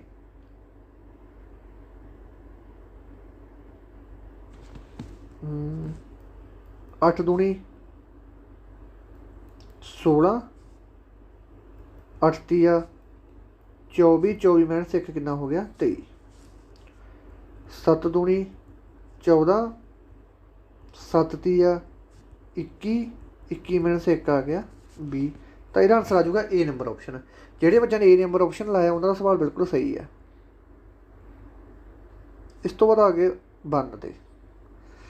ਠੀਕ ਹੈ, ਕਹਿੰਦੇ 1 ਨੂੰ ਆਪਾਂ 7 ਲਿਖਿਆ ਹੋਇਆ, 0 ਨੂੰ 44 ਲਿਖਿਆ ਹੋਇਆ, ਤਾਂ 3 ਨੂੰ ਕਿਵੇਂ ਲਿਖਾਂਗੇ। ਠੀਕ ਹੈ, 3 ਨੂੰ ਆਪਾਂ ਕਿਵੇਂ ਲਿਖਾਂਗੇ, ਤਾਂ ਇਹਦਾ ਇਹ ਕਰਦੇ ਹਾਂ, ਇਹਨੂੰ 7 ਲਿਖਿਆ ਹੋਇਆ ਹੈ। ਠੀਕ ਹੈ, ਪਹਿਲਾਂ ਮੱਥਾ ਮਾਰੋ, ਜੇ ਵੱਧਦਾ ਠੀਕ ਹੈ, ਜੇ ਨਹੀਂ ਨਿਕਲਦਾ ਫਿਰ ਮੇਰੇ ਹਿਸਾਬ ਦੇ ਦੇਖੋ ਕਿੰਨੇ ਅੱਖਰ ਹੈ ਜੀ ਦਿੱਤੇ ਹੋਏ, 3 ਅੱਖਰ ਹੈ। 3 ਦਾ ਕਿਊਬ ਕਰ ਦਿਓ, ਕਿੰਨੇ ਆ ਜਾਣਗੇ 27। ਇੱਥੇ ਕਿੰਨੇ ਅੱਖਰ ਹੈ, 4 ਅੱਖਰ ਹੈ। 4 ਦਾ ਕਿਊਬ ਕਰ ਦਿਓ, ਕਿੰਨੇ ਆ ਜਾਣਗੇ, ਚੁੱਕ 16 ਚੁੱਕ 64। ਠੀਕ ਹੈ, ਇਸ ਤੋਂ ਬਾਅਦ ਕਿੰਨੇ ਅੱਖਰ ਹੈ ਇੱਥੇ, 1 2 3 4 5। 5 ਦਾ ਕਿਊਬ ਕਰ ਦਿਓ, ਇੱਥੇ ਕਿੰਨੇ ਆ ਜਾਣਗੇ 125। ਇਹ 'ਚ ਵੀ 20 ਘਟਾ ਦਿਓ, ਇਹਦੇ 'ਚ ਵੀ 20 ਘਟਾ ਦਿਓ, ਇਹਦੇ 'ਚ ਵੀ 20 ਘਟਾ ਦਿਓ। 7 44 105। ਤਾਂ ਸੀ ਨੰਬਰ ਆਪਸ਼ਨ ਜਿਹੜੇ ਬੱਚੇ ਨੇ ਆਨਸਰ ਲਾਇਆ ਉਹਦਾ ਸਵਾਲ ਬਿਲਕੁਲ ਸਹੀ ਹੈ। ਠੀਕ ਹੈ ਜੀ, ਜਿਸ ਤਰ੍ਹਾਂ ਇੱਟਾਂ ਸੰਬੰਧਿਤ ਹਨ ਕੰਧਾਂ ਨਾਲ, ਇੱਟਾਂ ਤੋਂ ਕੀ ਬਣਦੀਆਂ, ਕੰਧਾਂ ਬਣਦੀਆਂ, ਇੱਟਾਂ ਨੂੰ ਮਿਣ ਮਿਣ ਕੇ ਕੰਧਾਂ ਬਣਦੀਆਂ, ਉਸ ਤਰ੍ਹਾਂ ਕਹਿੰਦੇ ਦਰਖਤਾਂ ਤੋਂ ਕੀ ਬਣੂਗਾ, ਤਾਂ ਰੂਟਸ ਜੜ੍ਹਾਂ ਬਣਨਗੀਆਂ, ਬ੍ਰਾਂਚਾਂ ਬਣਨਗੀਆਂ, ਫੋਰੈਸਟ ਬਣਨਗੇ, ਪਲਾਂਟ ਬਣਨਗੇ। ਤਾਂ ਇਹਦਾ ਆਨਸਰ ਹੋ ਜਾਊਗਾ ਸੀ ਨੰਬਰ ਆਪਸ਼ਨ, ਜੰਗਲ ਬਣਨਗੇ ਭਾਈ। ਕੰਪਿਊਟਰ ਦੇ ਸਵਾਲ ਕਰਦੇ ਆਪਾਂ। ਵਾਈਫਾਈ ਦੀ ਫੁੱਲ ਫਾਰਮ ਕੀ ਹੈ? Wireless fidelity, wire wide, wireless form, none of this. ਤਾਂ ਇਹਦਾ ਆਨਸਰ ਹੈਗਾ ਵਾਇਰਲੈਸ ਫਾਈਡਲਿਟੀ। ਠੀਕ ਹੈ, ਵਾਇਰਲੈਸ ਤੋਂ। ਕਿਸੇ ਵੀ ਬਰਾਊਜ਼ਰ ਅਤੇ ਵੈਬਸਾਈਟ ਦਾ ਪਹਿਲਾ ਪੇਜ ਅਤੇ ਮੁੱਖ ਪੇਜ ਦਾ ਨਾਮ ਕੀ ਹੁੰਦਾ ਹੈ? ਦੇਖੋ ਕੋਈ ਵੀ ਵੈਬਸਾਈਟ ਖੋਲ੍ਹਦੇ ਜਦੋਂ ਆਪਾਂ ਐਂਟਰ ਕਰਦੇ ਹਾਂ, ਜਿਵੇਂ ਆਪਾਂ ਗੂਗਲ ਖੋਲ੍ਹਦੇ ਹਾਂ, ਗੂਗਲ ਦੇ ਵਿੱਚ ਸਭ ਤੋਂ ਪਹਿਲਾਂ ਗੂਗਲ ਨਹੀਂ ਆਉਂਦਾ, ਤਾਂ ਜਿਹੜਾ ਉਹ ਪੇਜ ਹੁੰਦਾ ਉਹ ਪੇਜ ਨੂੰ ਆਪਾਂ ਕੀ ਕਹਿ ਦਿੰਦੇ ਹਾਂ? ਉਹ ਪੇਜ ਨੂੰ ਆਪਾਂ ਕਹਿੰਦੇ ਹੋਮ ਪੇਜ ਕਹਿੰਦੇ ਹਾਂ, ਡੋਮੇਨ ਪੇਜ ਕਹਿੰਦੇ ਹਾਂ, ਗੂਗਲ ਕਹਿੰਦੇ, ਜਾਹੂ ਕਹਿੰਦੇ। ਗੂਗਲ ਤਾਂ ਕਹਿ ਨਹੀਂ ਸਕਦਾ, ਨਾ ਜਾਹੂ ਕਹਿ ਸਕਦਾ। ਡੋਮੇਨ ਪੇਜ ਤਾਂ ਈਮੇਲ ਦੇ ਵਿੱਚ ਯੂਜ਼ ਕੀਤਾ ਜਾਂਦਾ। ਤਾਂ ਇਹਦਾ ਆਨਸਰ ਆ ਜਾਊਗਾ ਆਪਣਾ ਹੋਮ ਪੇਜ।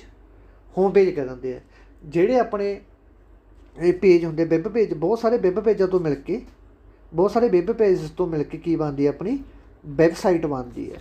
ਅਤੇ ਜਿਹੜੀ ਵੈਬਸਾਈਟ ਹੁੰਦੀ ਹੈ ਇਹ ਕਿਹੜੀ ਭਾਸ਼ਾ ਦੇ ਵਿੱਚ ਲਿਖੀ ਹੁੰਦੀ ਹੈ? ਇਹ ਲਿਖੀ ਹੁੰਦੀ ਹੈ HTML ਭਾਸ਼ਾ ਦੇ ਵਿੱਚ ਸਾਰੇ ਵੈਬ ਪੇਜ ਲਿਖੇ ਹੋਏ ਹੁੰਦੇ ਆ। ਇਹ ਗੱਲ ਵੀ ਯਾਦ ਰੱਖਣੀ ਹੈ। ਮੋਡਮ ਕਿਸ ਨਾਲ ਜੁੜਿਆ ਹੁੰਦਾ ਹੈ? ਸਭ ਤੋਂ ਪਹਿਲਾਂ ਮੋਡਮ ਦਾ ਫੁੱਲ ਫਾਰਮ ਕੀ ਹੈ? ਮੋਡੂਲੇਟਰ ਐਂਡ ਡੀਮੋਡੂਲੇਟਰ। ਕਹਿੰਦਾ ਮਤਲਬ ਕਿ ਇਹਦਾ ਕੀ ਕੰਮ ਹੈ ਕਿ ਐਨਾਲੋਗ ਸਿਗਨਲ ਨੂੰ ਇਹ ਡਿਜੀਟਲ ਸਿਗਨਲ ਦੇ ਵਿੱਚ ਬਦਲਦਾ, ਅਤੇ ਡਿਜੀਟਲ ਸਿਗਨਲ ਨੂੰ ਇਹ ਐਨਾਲੋਗ ਸਿਗਨਲ ਦੇ ਵਿੱਚ ਬਦਲਦਾ। ਕੌਣ? ਮੋਡਮ। ਮੋਡਮ ਟੈਲੀਫੋਨ ਨਾਲ ਜੁੜਿਆ ਹੁੰਦਾ ਗਾ। ਪਹਿਲਾਂ ਇਹ ਸਿੰਪਲੈਕਸ ਦੇ ਵਿੱਚ ਕੰਮ ਕਰਦਾ ਹੁੰਦਾ ਸੀ, ਪਰ ਹੁਣ ਇਹ ਡੁਪਲੈਕਸ ਦੇ ਵਿੱਚ ਵੀ ਕੰਮ ਕਰ ਰਿਹਾ ਹੈਗਾ। ਠੀਕ ਹੈ, ਕਹਿੰਦਾ ਮਤਲਬ ਕਿ ਹੁਣ ਆਪਾਂ ਤਾਂ ਹੋਰ ਵੀ ਕੰਮ ਕਰ ਸਕਦੇ ਹਾਂ। ਤਾਂ ਜਿਹੜੇ ਮੋਡਮ ਹੈ ਕਿਸ ਨਾਲ ਜੁੜਿਆ ਹੁੰਦਾ? ਟੈਲੀਫੋਨ ਦੇ ਨਾਲ ਜੁੜਿਆ ਹੁੰਦਾ ਪੁੱਤਰੋ। ਠੀਕ ਹੈ, ਹੁਣ ਚੱਲਦੇ ਆਪਾਂ ਅਗਲੇ 'ਤੇ। ਬਿਜਲੀ ਦੇ ਜਾਣ ਨਾਲ ਕੰਪਿਊਟਰ ਡਾਟੇ ਦਾ ਨੁਕਸਾਨ ਹੋਣ ਤੋਂ ਬਚਾਉਣ ਲਈ ਕਿਸ ਚੀਜ਼ ਦੀ ਵਰਤੋਂ ਕੀਤੀ ਜਾਂਦੀ ਹੈ? ਆਪਾਂ ਦੇਖਦੇ ਪਹਿਲਾਂ ਕੰਪਿਊਟਰ ਦੇਖਦੇ ਹੁੰਦੇ ਆਪਾਂ ਬਹੁਤ, ਉਹਦੇ ਨਾਲ ਇੱਕ ਕਾਲਾ ਜਿਹਾ ਵੋਲਟੇਜ ਵਾਂਗੂ ਸਟੈਪਲਰ ਵਾਂਗੂ ਨਾ ਇੱਕ ਚੀਜ਼ ਲੱਗੀ ਵੀ ਹੁੰਦੀ ਹੈ ਨਾਲ ਉਹਦੇ। ਉਹਦਾ ਕੀ ਮਤਲਬ ਹੁੰਦਾ? ਉਹਦਾ ਮਤਲਬ ਇਹ ਹੁੰਦਾ ਸੀ ਇਨਵਰਟਰ ਦੀ ਤਰ੍ਹਾਂ ਕੰਮ ਕਰਦਾ ਹੁੰਦਾ ਸੀ ਉਹ।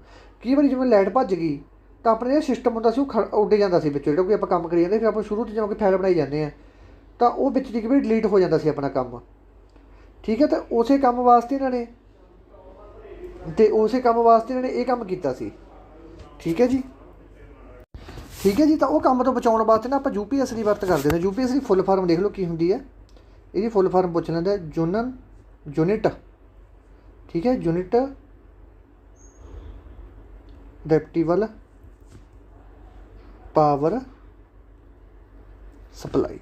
ਠੀਕ ਹੈ, ਅੱਖਰ ਤੁਸੀਂ ਦੇਖ ਲਓ, ਥੋੜ੍ਹੇ ਗੂਗਲ 'ਤੇ ਸਰਚ ਮਾਰ ਕੇ ਦੇਖ ਲਓ। ਮੇਰੇ ਯਾਦ ਸੀ ਅੱਖਰ, ਮੈਨੂੰ ਇਹ ਲੱਗਦਾ ਕਿ ਥੋੜ੍ਹਾ ਮੋਟਾ ਇੱਕ ਦੀ ਗਲਤੀ ਨਾ ਹੋ ਗਈ ਹੋਵੇ। ਦੁਬਾਰੇ ਫੇਰ ਦੱਸਣਾ UINT, ਇਹ ਤੋਂ ਬਾਅਦ SIPT।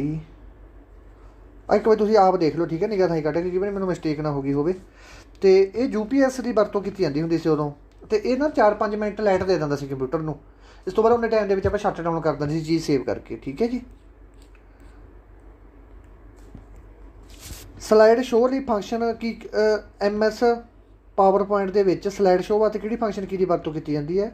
ਤਾਂ ਉਹ ਆਪਾਂ ਕੀ ਦੀ ਵਰਤੋਂ ਕਰਦੇ ਹਾਂ? ਆਪਾਂ F5 ਦੀ। ਇਹ ਗੱਲ ਯਾਦ ਰੱਖਣੀ ਸਾਰੇ ਬੱਚਿਆਂ ਨੇ। ਇਸ ਤੋਂ ਬਾਅਦ ਆ ਗਿਆ ਆਪਾਂ ਪੰਜਾਬੀ ਦੇ ਭਾਈ। ਨਾਮ ਚੁਣੇ ਨਾ, ਨਾਮ ਕਿਹੜਾ ਹੈਗਾ? ਮਿਠਾਸ ਅਤੇ ਕੜੱਤਨ। ਇਹ ਤਾਂ ਹੈਗਾ ਭਾਵਵਾਚਕ ਨਾਮ, ਇਹਦਾ ਨਾਮ ਆ ਪਰ ਭਾਵਵਾਚਕ ਨਾਮ ਹੈ ਇਹ ਤਾਂ ਆ ਨਹੀਂ ਸਕਦਾ। ਹੌਲਾ ਭਾਰਾ, ਇਹ ਆ ਗਿਆ ਆਪਣਾ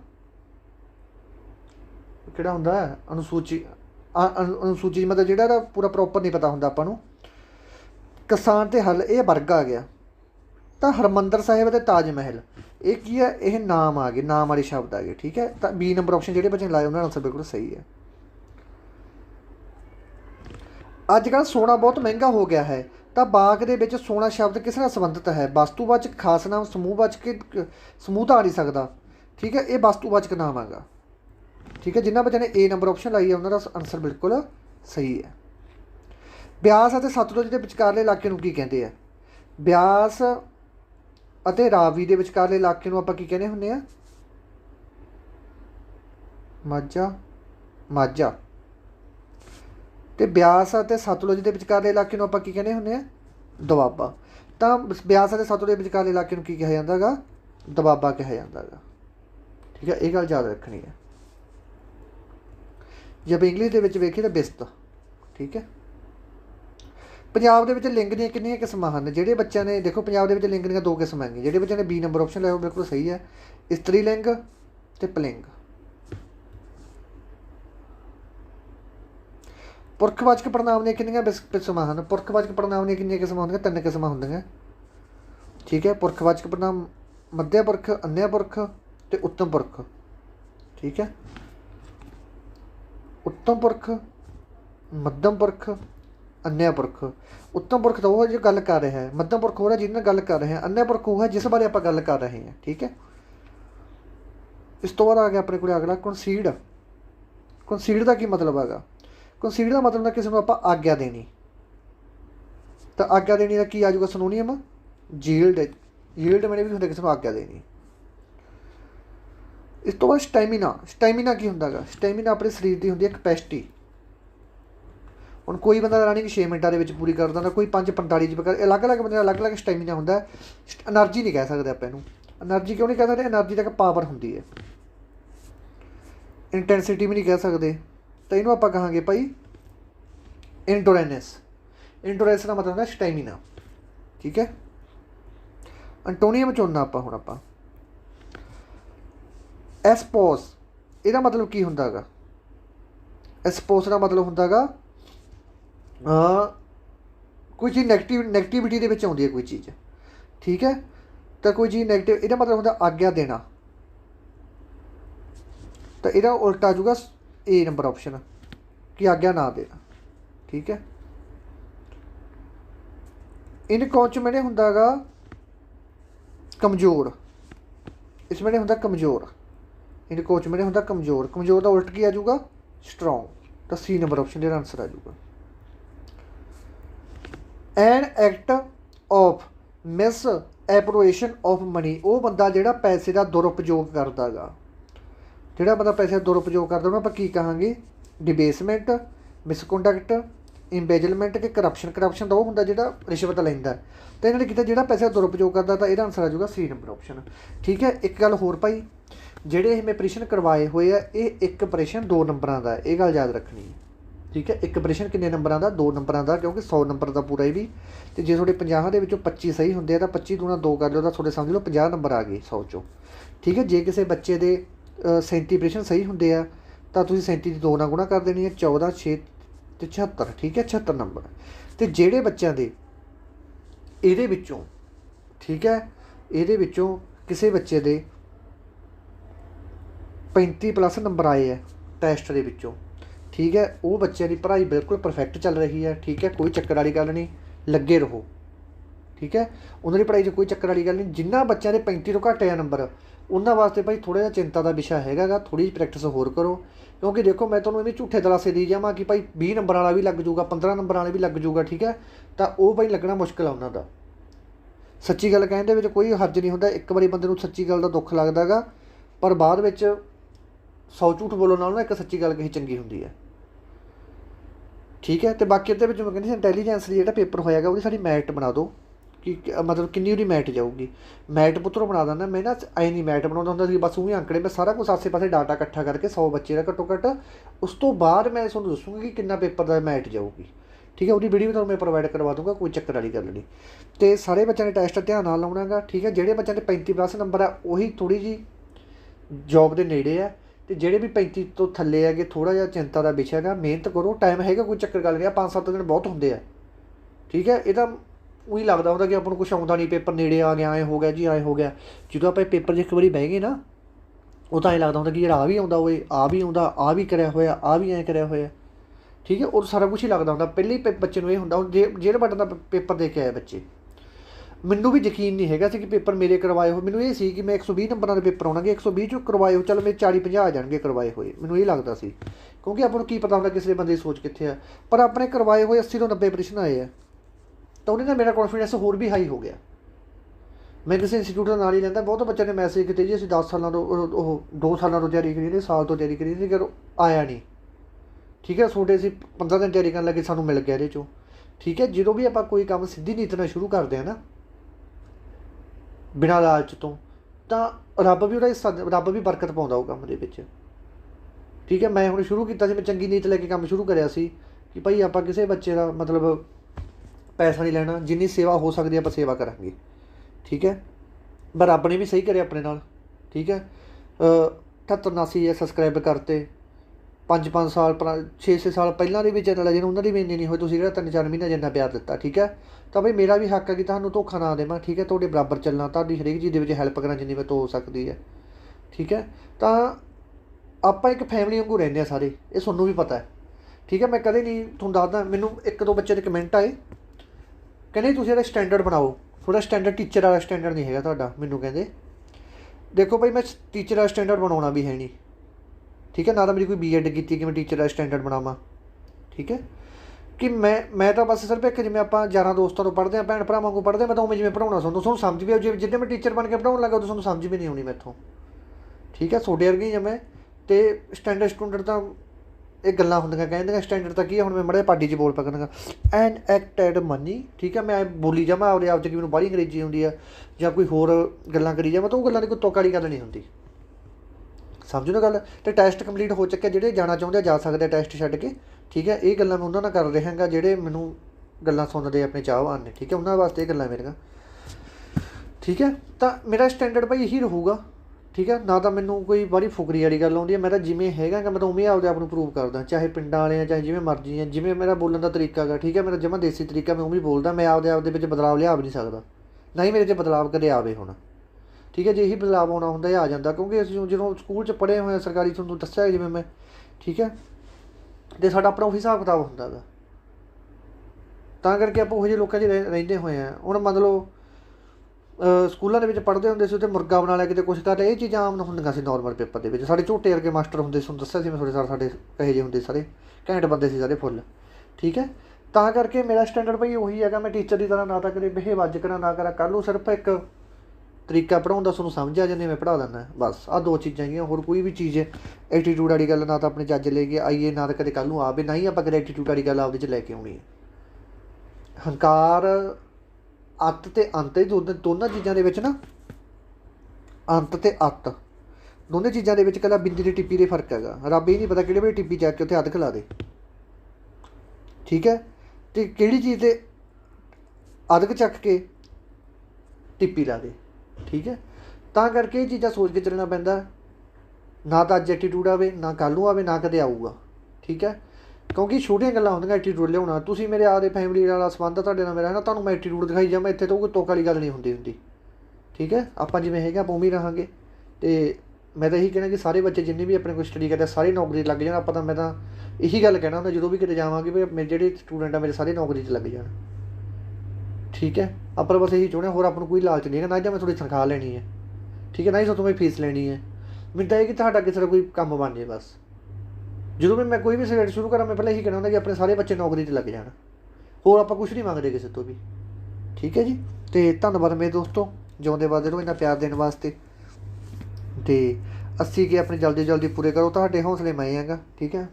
ਅਤੇ ਧੰਨਵਾਦ ਮੇਰੇ ਦੋਸਤੋ। ਟੈਸਟ ਪੇਪਰ ਲਾ ਲਿਓ, ਜਦੋਂ ਤੇ 40 ਕੇ ਹੋ ਗਏ ਤੁਹਾਨੂੰ ਨਾਲ ਦੀ ਨਾਲ ਹੀ ਪ੍ਰੋਵਾਈਡ ਕਰਵਾ ਦੂੰਗਾ ਕਰੰਟ ਇੱਕ ਲੈਕਚਰ ਹੋਰ, ਠੀਕ ਹੈ। ਅਤੇ ਕੱਲ੍ਹ ਨੂੰ ਸ਼ਾਮ ਨੂੰ ਮੈਂ ਤੁਹਾਨੂੰ 8-9 ਵਜੇ ਨਾ ਅਗਸਤ ਦੀ ਇੰਪੋਰਟੈਂਟ ਕਰੰਟ ਅਫੇਅਰਾਂ ਦੀ ਇੱਕ ਵੀਡੀਓ ਅਪਲੋਡ ਕਰੂੰਗਾ, ਅਤੇ ਉਹ ਦੇਖ ਲਿਓ ਸਾਰੇ, ਅਤੇ ਇੱਕ ਲਾਈਨ ਗ੍ਰੈਫ ਦੀ ਕੱਲ੍ਹ ਨੂੰ, ਠੀਕ ਹੈ। ਧੰਨਵਾਦ ਮੇਰੇ ਦੋਸਤੋ, ਜਿਉਂਦੇ ਵੱਧਦੇ ਰਹੋ।